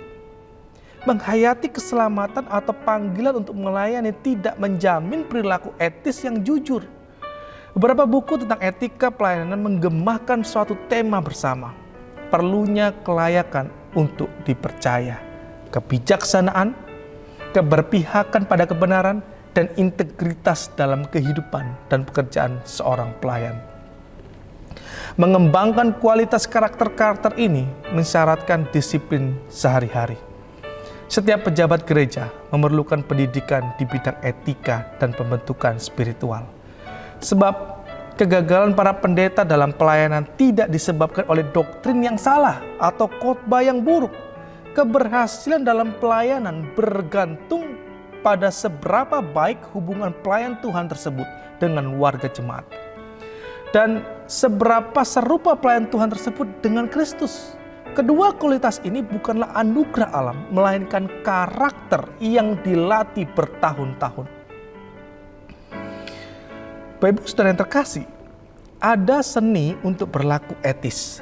Seni yang juga dapat dipelajari. Seorang pelayan harus memenuhi standar Alkitab yang digariskan dalam 1 Timotius pasal 3 ayat 1-7. Istilah yang diterjemahkan menjadi uskup atau pendeta pada bagian Alkitab ini adalah episkopos, sebuah kata Yunani yang berarti penilik. Sejak masa Alkitab hingga masa kini, karakter moral pelayan Injil diharapkan menjadi teladan. Menjadi pelayan yang baik selalu berarti lebih dari sekedar menerapkan standar minimal. Menjadi seorang pelayan adalah panggilan untuk menjadi murid sepenuhnya. Di sisi yang lain, seorang pelayan juga menyadari etika Kristen yang mempunyai tujuan untuk mengharmoniskan hubungan antara manusia, hubungan antara orang percaya, dan hubungan gembala dengan anggota jemaatnya. Hal ini diwujudkan oleh para pelayan Tuhan dengan cara bersikap sopan santun, tidak munafik. Sopan santun berada di dalam lingkup ilmu etika dan pelayan Tuhan, wajib hidup bersikap sopan santun terhadap orang lain. Kemudian bersikap ramah, dia harus cakap mengajar, sabar, dan dengan lemah lembut dapat menuntun orang. Rendah hati, tidak sombong. Sikap sombong, angkuh, tidak disukai oleh orang lain di lingkungannya, sehingga tidak membawa keharmonisan dalam hubungan dengan sesama. Apabila tidak rendah hati, maka kecenderungannya untuk merendahkan. Dan apabila tidak mau mengalah, maka kecenderungannya untuk mengalahkan. Faktor yang selanjutnya ialah pertumbuhan gereja ditinjau dari manajemen gereja. Bapak Ibu Saudara yang terkasih, kata manajemen berasal dari bahasa Prancis kuno yang memiliki arti seni melaksanakan dan mengatur. Berdasarkan kata manage tersebut, maka menghasilkan beragam definisi mengenai manajemen. Bapak Ibu Saudara yang terkasih, menurut John, manajemen adalah seni untuk mencapai hasil yang maksimal dengan usaha yang minimal. Demikian pula mencapai kesejahteraan dan kebahagiaan maksimal baik bagi pemimpin maupun para pekerja serta memberikan pelayanan yang sebaik mungkin kepada masyarakat. Lalu bagaimana dengan definisi manajemen Kristiani? Bapak Ibu Saudara yang terkasih, kemampuan manajemen adalah salah satu faktor dalam pertumbuhan gereja. Kemampuan manajemen adalah potensi orang untuk melaksanakan tugas atau pekerjaan yang dinyatakan dengan mempergunakan ilmu pengetahuan dan metode-metode ilmiah di dalam menghadapi masalah-masalah, kasus-kasus, dan tindakan-tindakan yang perlu diambil dengan cerdas dan penuh tanggung jawab. Kemampuan manajemen diperlukan di dalam gereja untuk mencapai sebuah misi dan visi yang ada. Oleh karena itu, seorang gembala harus memiliki beberapa kriteria, yaitu perencanaan, memahami akan pengorganisasian, pengkoordinasian, pengendalian, pengambilan keputusan, dan penanganan konflik. Semua ini bisa diwujudkan dengan baik jika ada pembagian kerja di dalamnya. Dalam Roma pasal 12 ayat 4-8 dan 1 Korintus pasal 12 ayat 4 merupakan landasan dari asas pembagian kerja. Oleh karena itu, pengertian manajemen Kristiani adalah seni untuk mencapai hasil yang maksimal dengan usaha yang minimal, dengan cara pengendalian dan pemanfaatan dari semua faktor dan sumber daya untuk mencapai suatu tujuan yang direncanakan, yang beralaskan pada firman Tuhan sebagaimana tertulis dalam Alkitab. Bapak Ibu Saudara yang terkasih, secara rinci ada 6 sumber daya manajemen yang dikenal dengan 6M. Manusia, uang, bahan-bahan, mesin-mesin, metode, dan pasar. Sehingga seorang gembala harus bisa secara maksimal memanfaatkan hal tersebut dengan maksimal. Namun yang perlu untuk disadari dan tidak boleh dilupakan adalah Tuhan adalah pengelola manajemen gereja. Pemimpin pengelola yang sesungguhnya dalam manajemen adalah Tuhan Allah sendiri. Dengan demikian, berdasarkan 6M di atas, maka manusia adalah bagian dari sumber daya manajemen. Bapak Ibu Saudara yang terkasih, terdapat 5 fungsi dalam manajemen. 5 fungsi tersebut dari perencanaan, pengorganisasian, pengendalian, pengarahan, dan pengkoordinasian. Semua itu merupakan suatu yang tidak dapat dipisahkan dan harus ada dalam manajemen. Oleh karena itu, hendaklah setiap para pemimpin gereja mengetahui 5 fungsi tersebut untuk mulai diimplementasikan. 5 fungsi dalam manajemen dengan dasar Kristiani adalah perencanaan. Seorang pemimpin gereja atau gembala tidak akan pernah mencapai potensinya yang sepenuhnya memimpin pertumbuhan gereja yang baik apabila ia tidak menghargai, memahami, dan melaksanakan proses manajemen di gereja yang ia pimpin. Menurut Jenson, manajemen adalah bagian yang integral dari pertumbuhan. Hal ini dikarenakan di dalam gereja memiliki kebutuhan-kebutuhan yang berbeda.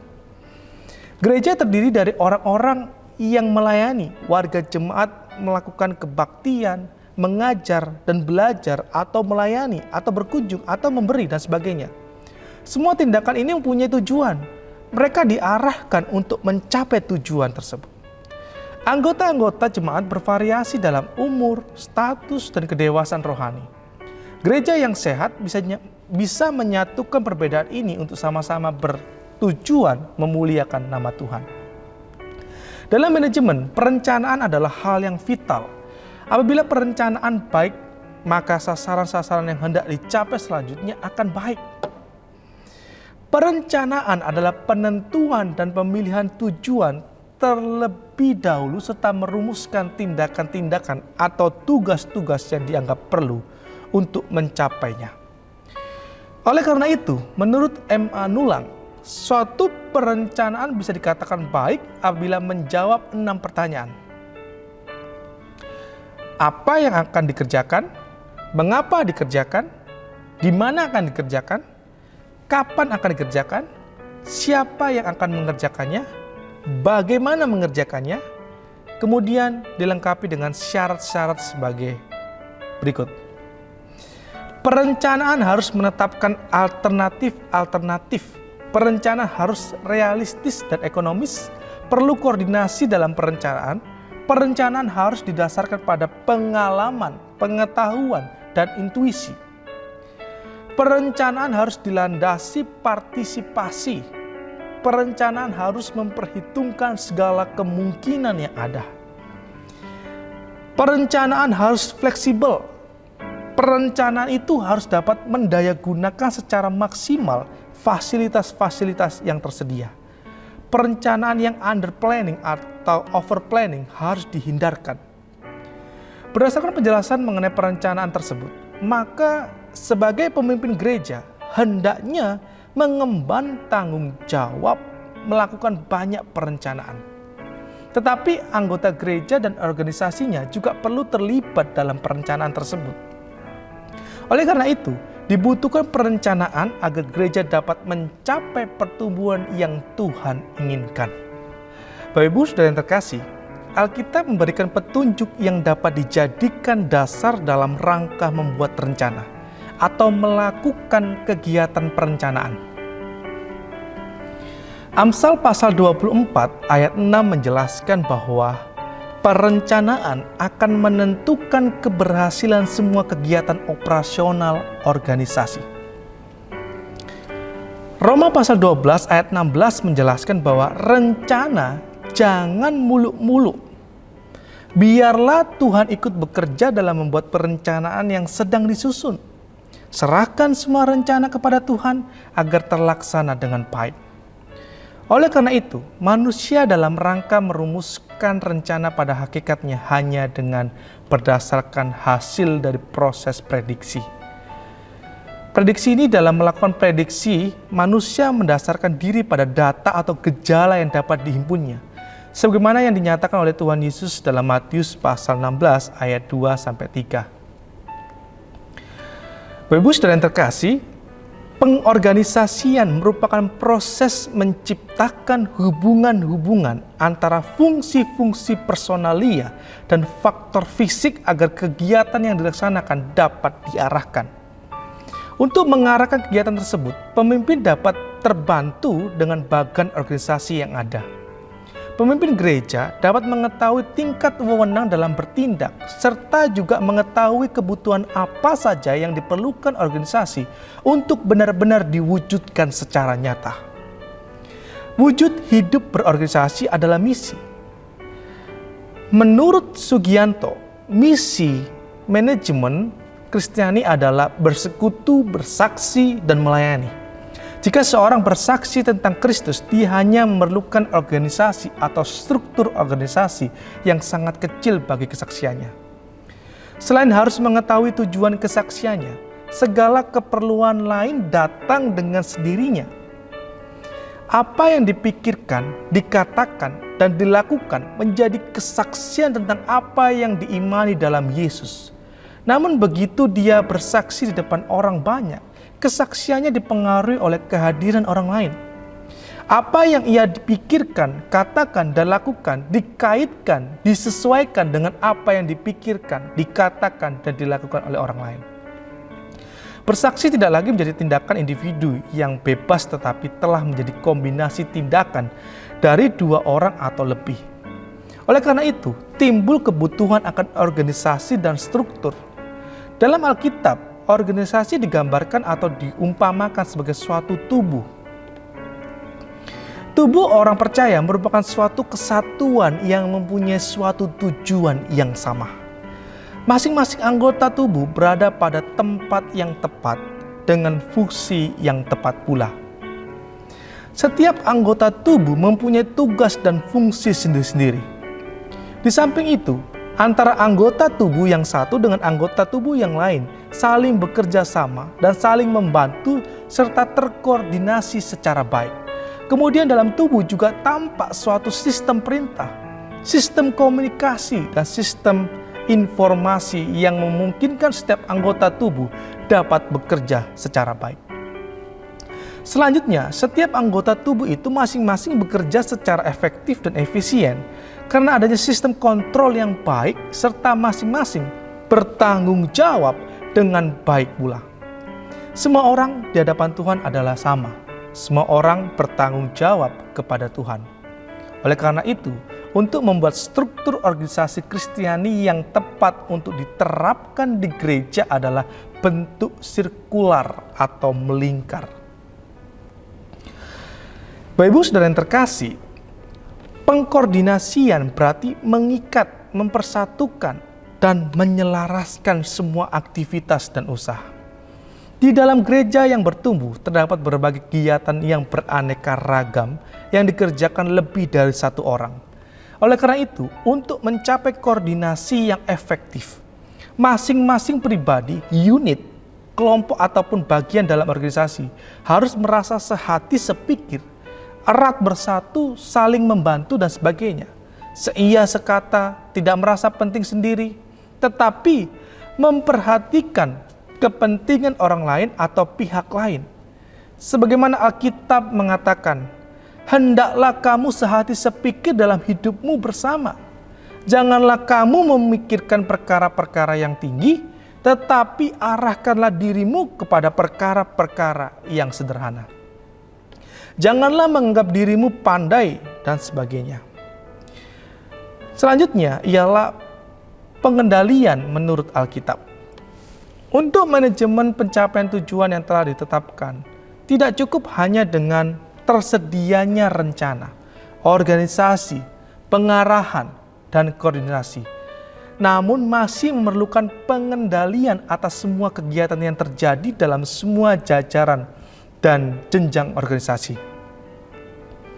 Menurut Edgar, pengawasan memperhatikan kinerja orang lain. Seorang pengawas memperhatikan bagaimana seorang bekerja dengan orang lain dan membantu mereka mencapai tujuan kelompok. Jika individu dari sebuah kelompok tidak diawasi, mereka mungkin akan meniru pekerjaan orang lain, mengabaikan kegiatan yang penting, atau bahkan saling mencampuri urusan orang lain. Pengawasan menyempurnakan suatu pekerjaan dengan baik. Gereja perlu mengawasi berbagai departemen dan organisasi di dalamnya. Sedangkan departemen dan organisasi harus mengawasi individu-individu. Sedangkan menurut Emmanuel mendefinisikan pengawasan dengan suatu proses untuk menetapkan pekerjaan apa yang sudah dilaksanakan, menilainya dan mengoreksinya agar sesuai dengan rencana semula. Jadi dapat disimpulkan, pengawasan ialah suatu proses perhatian terhadap kinerja orang lain untuk mengetahui hasilnya sehingga bisa menilainya dan mengoreksinya agar sesuai dengan tujuan yang diharapkan. Jika melihat fungsi pengendalian atau pengawasan dalam kehidupan berorganisasi, maka fungsi tersebut telah lama dikenal. Buktinya dapat ditemukan di dalam Pengkhotbah 5 ayat 7 yang menyatakan, menurut Alkitab, Tuhanlah yang mengawasi atau mengendalikan manusia. Tuhan yang mengamat-amati, menghitung setiap langkah dan jalan manusia. Tuhan mengawasi orang yang jahat dan orang yang baik. Sugianto Wiryoputro mengatakan agar proses pengendalian berjalan dengan baik harus ada kejujuran atau ketulusan dalam rangka melaporkan hasil kerja, menetapkan standar atau penilaian, membandingkan antara hasil kerja atau hasil kegiatan dengan standar yang telah ditetapkan, dan kemudian melakukan tindakan perbaikan di sana. Jika dalam proses pengendalian tidak dilandasi oleh kejujuran atau ketulusan, maka timbul beberapa keadaan yang tidak diinginkan oleh semua pihak dalam organisasi. Kejujuran atau ketulusan merupakan landasan dalam kehidupan suatu organisasi. Pengambilan keputusan dapat didefinisikan sebagai penentu serangkaian kegiatan untuk mencapai hasil yang diinginkan. Pengambilan keputusan ini bisa dilakukan atau yang mempunyai mandat ialah para pemimpin atau manajer. Keputusan-keputusan yang diprogram dibuat menurut kebiasaan, aturan, pedoman, kebijakan, dan prosedur. Keputusan ini dilakukan secara rutin. Sebagai contoh, membayar gaji staf pastoral, membayar listrik gereja, dan lain-lain. Sedangkan keputusan-keputusan yang tidak diprogram seperti masalah-masalah khusus atau tidak biasa, seperti seorang jemaat yang ingin menikah kembali sehabis bercerai dengan pasangannya. Maka seorang pemimpin gereja harus memutuskan apakah jemaat tersebut bisa melangsungkan pemberkatan nikah di gereja atau tidak. Oleh karena itu, diperlukan langkah-langkah yang tepat dalam mengambil sebuah keputusan. Hal itu agar tidak menimbulkan masalah baru baik saat itu maupun dalam jangka panjang yang akan datang. Proses pengandaian suatu pengetahuan yang sempurna mengenai persoalan yang dihadapi, yang berarti bahwa semua informasi dikumpulkan dan semua kemungkinan dipertimbangkan. Oleh karena itu, menurut John terdapat 5 langkah dalam pengambilan keputusan. Langkah pertama, menentukan sasaran. Menentukan sasaran berarti membuat spesifikasi sasaran dengan meyakini perlunya pengambilan suatu keputusan. Langkah kedua, menghimpun informasi. Menghimpun informasi adalah menghimpun dan mengorganisasi data, mengecek fakta dan opini, mengidentifikasi sebab-sebab yang mungkin, menentukan kendalaan waktu dan sebagainya. Langkah ketiga ialah mengembangkan pilihan. Maksudnya, membuat arus tindakan yang mungkin menghasilkan gagasan-gagasan. Langkah yang keempat, mengevaluasi dan memutuskan adalah membuat daftar pro dan kontra, menguji akibat-akibat yang mungkin muncul, mengukur kriteria, membuat uji coba, menguji sasaran, dan menyeleksinya dengan yang terbaik. Yang kelima, melaksanakannya dengan tuntas. Bapak Saudara yang terkasih, seorang pemimpin gereja atau gembala dalam menangani perkembangan kehadiran ibadah kaum muda yang menurun pada hari Sabtu adalah salah satu contoh kasus. Langkah pertama yang perlu diambil adalah menetapkan sasaran, yaitu para jemaat yang berusia 18 sampai 30 tahun. Langkah kedua yaitu mencari informasi tentang kegiatan apa saja yang dilakukan oleh kaum muda di hari Sabtu. Langkah ketiga, jika dipandang perlu, pemimpin gereja bisa melakukan pemeriksaan dengan mengunjungi rumah mereka di hari Sabtu. Itu semua untuk mendapatkan informasi tambahan tentang keadaan kaum muda di gerejanya. Langkah keempat, menentukan penyebab kaum muda tidak hadir di ibadah di hari Sabtu tersebut mengapa. Dan langkah yang kelima, melakukan tindakan sehingga didapatkan sebuah data. Apakah perlu waktu ibadah yang semula pada hari Sabtu menjadi hari Minggu? Dikarenakan banyak anak kaum muda yang masih bekerja di hari Sabtu.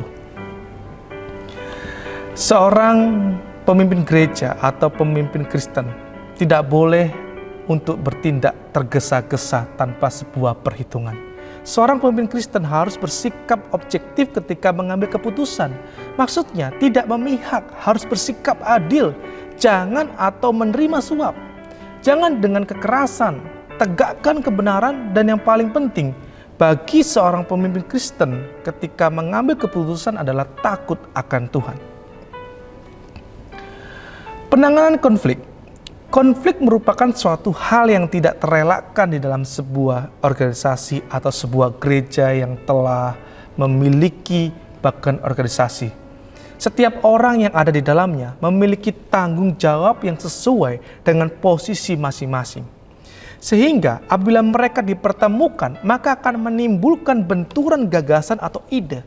Hal ini bisa terjadi karena setiap manusia menurut Wiryo Putra memiliki daya, cipta rasa, dan karsa yang tidak sama. Sedangkan menurut filsuf Inggris yang bernama Thomas Hobbes mengatakan, dalam sifat manusia, kita menemukan 3 penyebab pertengkaran atau konflik. Pertama, persaingan. Kedua, kecurigaan, ketidakpercayaan. Ketiga, pujian, mencari ketenaran. Memang tidak dapat disangkal bahwa konflik mengakibatkan hal yang tidak baik dalam organisasi ataupun dalam gereja. Oleh karena itu, diperlukan sebuah cara untuk penanganan konflik dengan tepat. Langkah-langkah yang menyelesaikan konflik menurut Sugianto ialah: pertama, libatkan diri Anda dan biarkan semua pihak yang sedang bertikai tahu bahwa Anda telah melibatkan diri. 2. Bersikaplah bijaksana untuk memisahkan orang-orang yang sedang konflik dengan cara yang adil. 3. Jadilah pendengar yang baik dari kedua pihak yang berkonflik untuk mendapatkan solusi yang tepat. Selanjutnya, jelaskan solusi yang diperoleh kepada pihak yang berkonflik. Kemudian, konsultasikan kepada pihak lain jika dipandang perlu. Pantaulah pelaksanaan dari kesepakatan yang dicapai jika ternyata perkembangannya tidak seperti yang diharapkan. Janganlah berdiam diri sebelum segala sesuatu menjadi parah. Sebagai contoh, di dalam sebuah gereja terdapat konflik antara staf pastoral, koordinator bagian kaum pria dengan kaum wanita. Mereka berselisih mengenai perkunjungan. Beberapa anggota kaum pria mengunjungi seorang wanita yang merupakan anggota dari kaum wanita. Sehingga membuat koordinator kaum wanita tidak bisa menerima perbuatan tersebut. Seharusnya yang mengunjungi wanita tersebut adalah seorang wanita, bukan pria. Sebab wanita tersebut telah bersuami. Oleh karena itu, konflik tersebut dapat diselesaikan menurut langkah-langkah yang disarankan oleh Sugianto. Langkah pertama, gembala harus melibatkan diri di tengah-tengah mereka yang konflik. Langkah kedua, gembala memisahkan antara koordinator kaum pria dan koordinator kaum wanita. Langkah ketiga, seorang gembala mendengarkan kedua pihak ketika memaparkan setiap pendapat mereka. Langkah keempat, seorang gembala menjelaskan solusi bahwa motivasi kaum pria tersebut baik dalam mengunjungi wanita tersebut. Hal ini untuk mengasihi setiap jemaat yang sedang mengalami kendala. Hal ini tidak salah, namun alangkah baiknya terlebih dahulu berkoordinasi dengan kaum wanita sebab memperhitungkan kode etis dan norma-norma yang ada di masyarakat, di mana seorang laki-laki sangat tabu berkunjung kepada wanita yang sudah bersuami. Bapak Ibu Saudara yang terkasih, konflik menurut Alkitab merupakan hal yang tidak diperkenankan oleh Allah. Sebagai contoh, tertulis di dalam Kejadian pasal 13 ayat 8 dan 2 Timotius pasal 2 ayat 24. Oleh karena itu, Alkitab juga menulis mengenai faktor penyebab yang menimbulkan sebuah konflik. Yang pertama, keangkuhan, kebencian, adanya saksi dusta atau pembohong, pemarah, mencari-cari persoalan yang bodoh dan tidak layak, merupakan penyebab konflik itu semua. Bapak Ibu Saudara yang terkasih, faktor selanjutnya adalah pertumbuhan gereja ditinjau dari mentoring. Prinsip mentoring merupakan hal yang penting dalam memahami kesehatan dan pertumbuhan gereja. Sebab dengan mentoring, pemimpin gereja dapat memaksimalkan kemampuan anggotanya. Menurut survei tentang potensi manusia, diperkirakan bahwa rata-rata hanya 10-15% dari seluruh potensi maksimum manusia yang sempat digunakan seumur hidupnya. Dengan kata lain, masih banyak sekitar 85-90% potensi manusia yang selama ini terbuang atau belum digunakan sama sekali. Ibarat gunung es, bagian yang terlihat hanya sekitar 10-15%. Tetapi bagian terbesar adalah yang tidak terlihat, yaitu di bawah permukaan laut yang masih belum dipergunakan sama sekali. Sama seperti itu jugalah kapasitas atau kemampuan di dalam diri manusia yang belum terlihat atau dipakai selama ini. Dengan memaksimalkan kemampuan anggota, secara tidak langsung pemimpin gereja tersebut juga meningkatkan kualitas pelayanan yang ada di dalam gerejanya. Anggota diberdayakan untuk mencapai potensi yang lebih baik dari sebelumnya.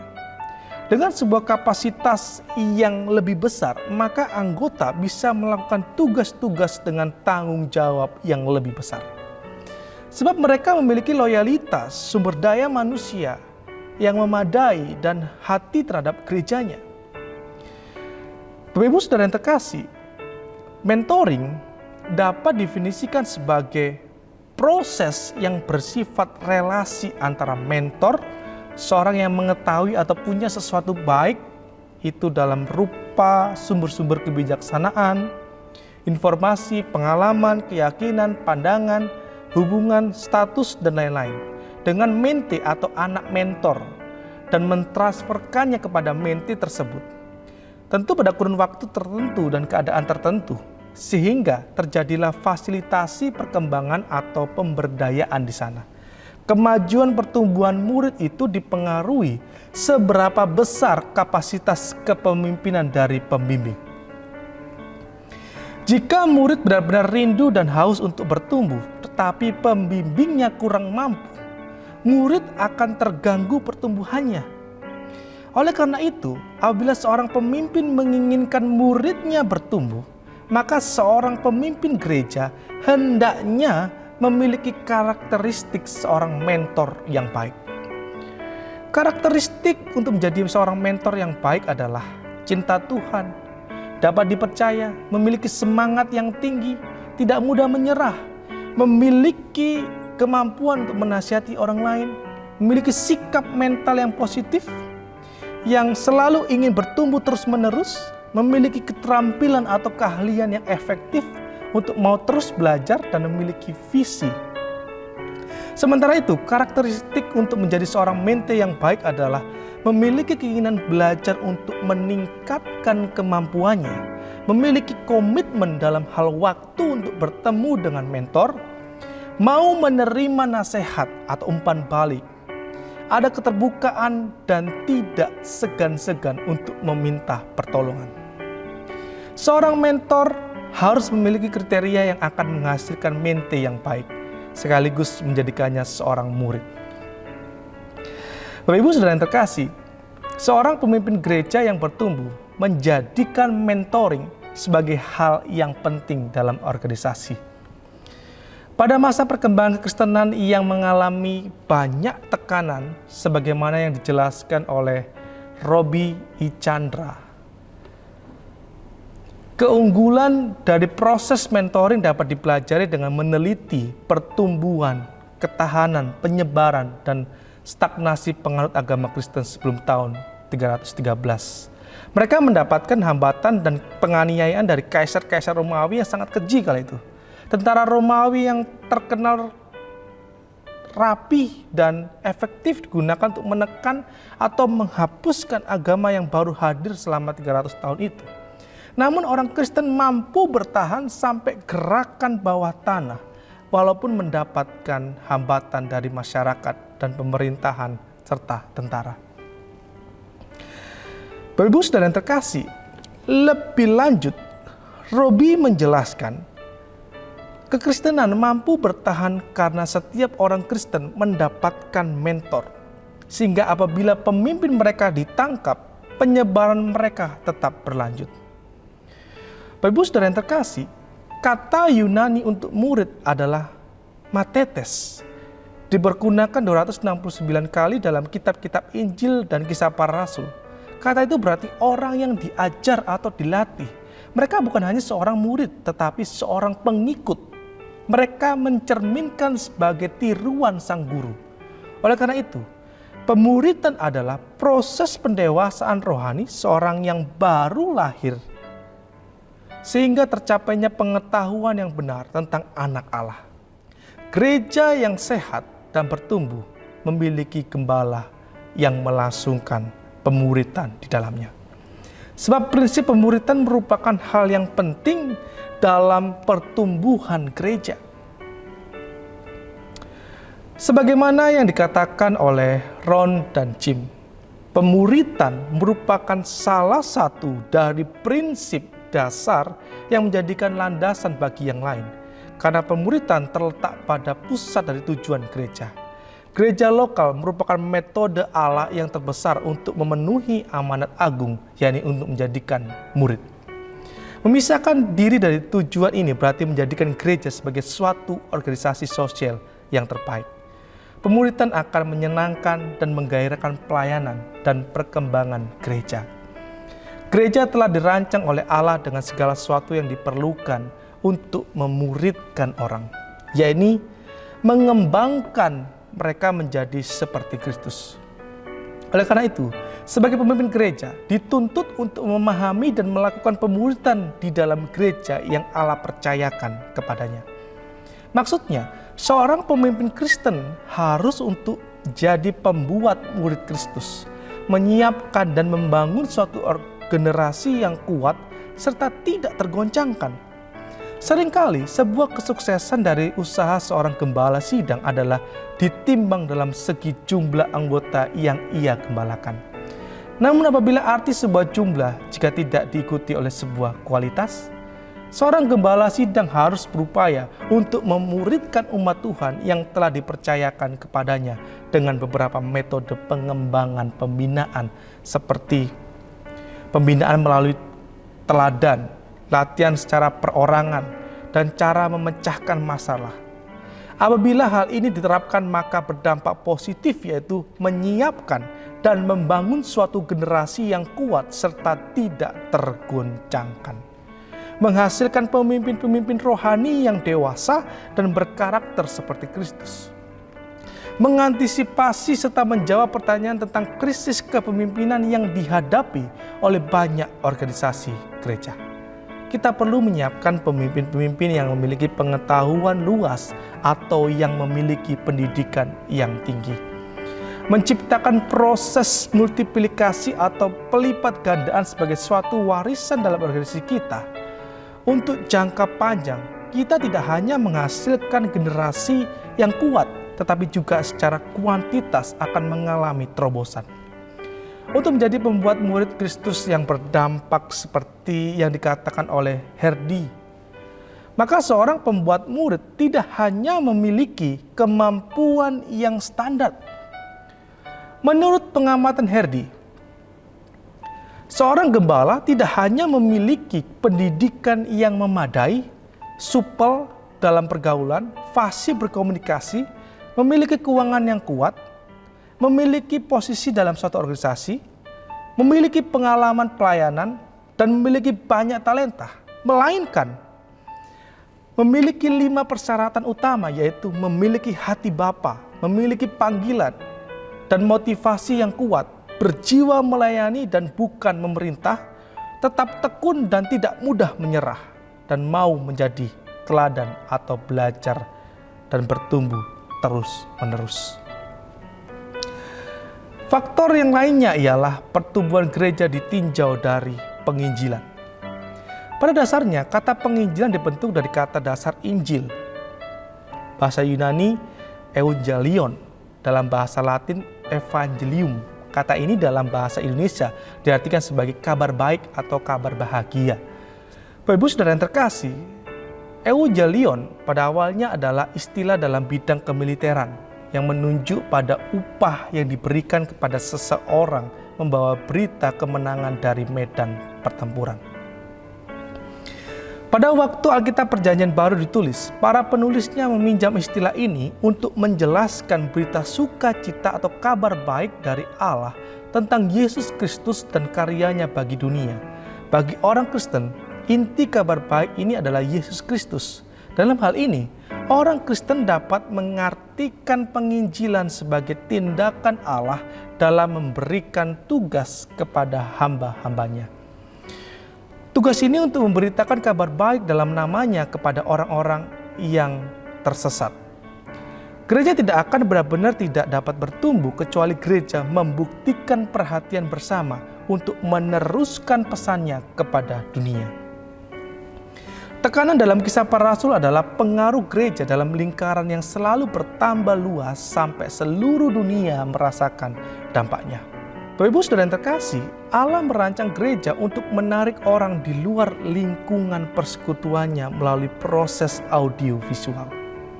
Ini adalah cara Allah untuk menyeberangi jembatan teologis dan sosiologis secara serempak. Banyak sejarawan telah mendiskusikan alasan-alasan kenapa kekristenan menyebar begitu cepat dalam 3 abad pertama. Termasuk di antara alasan-alasan itu ialah fakta bahwa setiap anggota dikerahkan dan terlibat secara aktif jika sebuah gereja merupakan sebuah magnet yang secara terus-menerus menarik orang-orang ke dalam kehidupannya. Gereja tersebut sehat. Daya tarik ini adalah iklim kasih, saling perhatian, dan penerimaan. Jika iklim ini tidak ada, maka tidak ada daya tarik. Banyak gereja tidak melihat hubungan antara tubuh yang sehat dengan penginjilan. Sebuah gereja yang tidak sehat tidak akan memiliki daya tarik. Gereja yang bertumbuh terus-menerus menjaga jantung penginjilan agar tetap berdetak. Faktor selanjutnya adalah pertumbuhan gereja ditinjau dari fasilitas, sarana, dan prasarana. Menurut Kamus Besar Bahasa Indonesia, sarana adalah segala sesuatu yang dapat dipakai sebagai alat dalam mencapai maksud dan tujuan. Prasarana adalah segala sesuatu yang merupakan penunjang utama terselenggaranya suatu proses, usaha, pembangunan, proyek, dan sebagainya. Antara sarana dan prasarana tidak terlalu jauh berbeda karena keduanya saling berkaitan dan tidak dapat dipisahkan. Untuk membedakannya, sarana lebih ditujukan kepada benda-benda yang bergerak, sedangkan prasarana lebih ditujukan untuk benda-benda yang tidak bergerak. Gedung gereja merupakan media yang menyediakan sarana dan prasarana dalam melayani orang percaya. Gereja merupakan tempat untuk beribadah umat Kristen. Gereja adalah sebuah tempat khusus yang memiliki suasana khas. Oleh sebab itu, gedung gereja juga perlu diperhatikan oleh para pemimpin gereja. Gedung gereja perlu ditata sedemikian rupa sehingga betul-betul berkepribadian sebagai tempat untuk beribadah dan berdoa. Mulai dari bentuk, arsitektur, interior, dan nuansa gedung tersebut harus benar-benar berciri khas sebuah gedung gereja. Dengan demikian, setiap orang yang memasuki gedung tersebut akan merasakan suasana yang lainnya. Jemaat yang memasuki gedung itu benar-benar diingatkan bahwa mereka sekarang masuk ke sebuah tempat untuk beribadah dan berdoa. Untuk bertemu dengan Tuhan. Memang kepuasan orang percaya dalam bersekutu dengan Tuhan tidak terletak pada gedung. Namun pada khususnya di wilayah perkotaan, gereja yang menunjukkan ciri khas identitas gedung gereja akan memudahkan kaum urban yang hendak mencari tempat ibadah. Sebab gedung tersebut memiliki perbedaan dengan gedung lain di sekitarnya. Segi eksternal lain yang perlu diperhatikan sebagai bagian dari sarana prasarana gereja ialah sarana parkir. Tidak dapat dipungkiri bagi penduduk perkotaan, kendaraan merupakan suatu kebutuhan dasar. Oleh karena itu, jangan sampai jemaat mengalami kerepotan dan stres mencari lahan parkir sebelum masuk gedung gereja. Peter Wagner mengatakan, lahan parkir gereja seharusnya cukup lengang pada jam-jam sibuk ibadah minggu pagi. Bila tidak, gereja sudah mulai kehilangan anggota baru yang potensial. Anggota lama biasanya datang lebih awal ketika lahan parkir masih cukup. Tetapi para pendatang baru biasanya datang beberapa menit sebelum ibadah dimulai dan mendapati bahwa lahan parkir sudah penuh sesak. Mungkin minggu depan mereka memutuskan untuk mencari gereja lainnya. Memang tidaklah mudah untuk gereja menyediakan sarana dan prasarana lahan parkir. Sebab harga tanah di wilayah perkotaan adalah sangat mahal. Salah satu solusi ialah untuk mengurangi kepadatan parkir dengan cara memperbanyak jam ibadah pagi dan sore hari. Selain segi eksternal gedung, gereja yang bertumbuh akan memperhatikan segi internal gedung gereja. Fasilitas gedung juga harus diperhatikan demi kenyamanan jemaat. Bila gedung gereja cukup luas, tidak ada salahnya disiapkan seperangkat sound system sehingga jemaat dapat mengikuti kebaktian dengan baik. Demikian juga air conditioner atau AC tidaklah berlebihan sejauh fasilitas itu membuat jemaat lebih nyaman. Atau bisa juga diupayakan agar gedung kedap suara dan berakustik baik. Hal lainnya adalah kursi untuk jemaat. Jangan sampai gereja menyediakan kursi yang sudah tua, kotor, dan tidak enak untuk diduduki. Oleh karena itu, gereja yang bertumbuh merupakan gereja yang meningkatkan kejeliannya terhadap hal-hal kecil tersebut. Yang seringkali hal kecil tersebut dapat menghasilkan dampak yang signifikan terhadap pertumbuhan gereja dan kehadiran jemaat. Bapak Ibu Saudara yang terkasih, faktor yang selanjutnya adalah pertumbuhan gereja ditinjau dari lokasi gereja. Tata letak adalah suatu keputusan penting yang menentukan efisiensi operasi gereja secara jangka panjang. Tata letak memiliki banyak dampak strategis karena tata letak menentukan hal kapasitas, proses, fleksibilitas, biaya, kontak dengan jemaat, dan keefektifan. Tata letak yang efektif akan dapat menunjang pelaksanaan strategi pertumbuhan yang telah ditetapkan gereja. Apabila tata letak gereja, pada khususnya ketika mendirikan gereja baru berdekatan dengan gereja lama yang sudah kuat dan mempunyai banyak jemaat, maka gereja baru akan sulit untuk berkembang. Jika dipaksakan, maka dalam jangka panjang akan menimbulkan persaingan yang tidak sehat dalam hal perebutan jemaat. Gereja adalah tempat untuk beribadah dan berdoa, sehingga membutuhkan suasana yang mendukung agar ibadah berjalan dengan hikmat. Sebenarnya kurang tepat apabila ada gereja yang didirikan di tengah pusat keramaian. Maksudnya, sebelah kiri gereja ada bengkel, mobil, sebelah kanannya ada toko besi misalnya. Lingkungan seperti ini sedikit banyak akan menciptakan kegaduhan atau gangguan yang disebabkan oleh aktivitas yang sedang berlangsung di sekitar gereja. Oleh karena itu, Apabila seorang pemimpin gereja yang hendak membuka gereja, terlebih dahulu melakukan survei lokasi dan aktivitas yang ada di sekitar gereja yang hendak akan berdiri, agar tidak akan menjadi kendala dalam proses aktivitas gereja yang berlangsung nantinya. Selain lingkungan, faktor lain ialah lokasi gereja yang mudah dijangkau.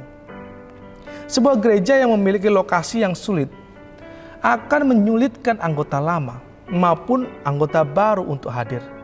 Bila mana karena sesuatu hal gereja tersebut sulit dijangkau, maka perlu disediakan sarana dan prasarana yang memudahkan penjangkauan gereja tersebut.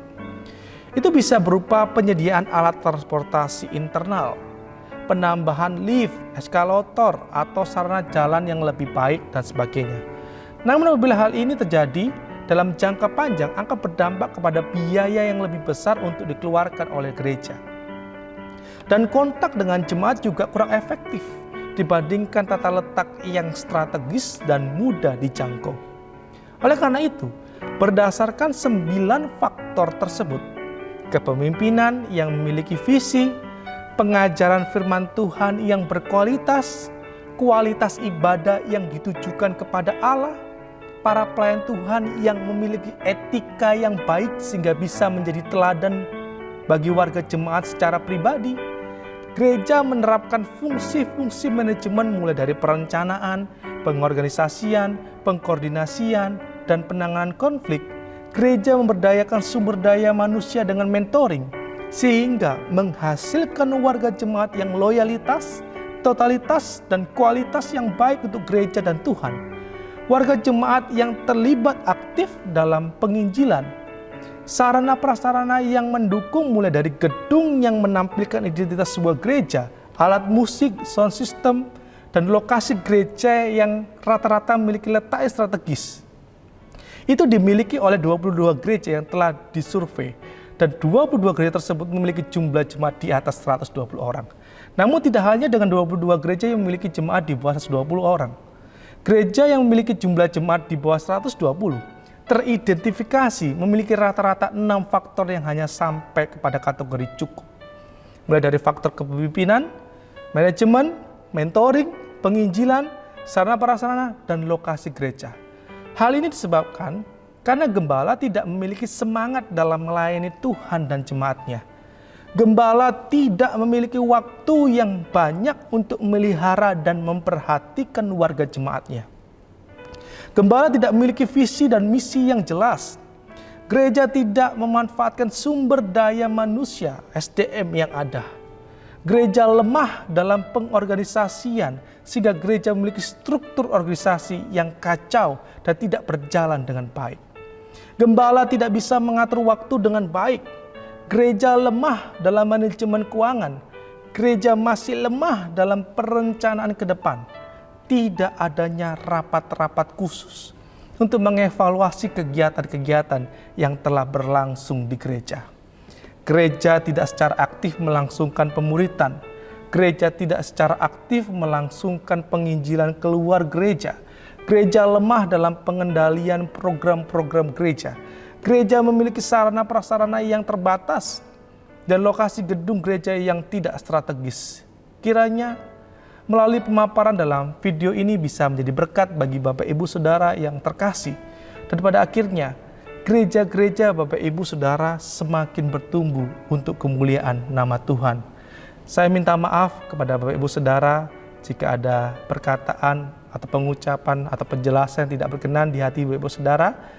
Saya sekali lagi mohon maaf, kiranya pekerjaan Tuhan di tempat Bapak Ibu Saudara bisa semakin bertumbuh, semakin pesat, dan nama Tuhan akan semakin dimuliakan.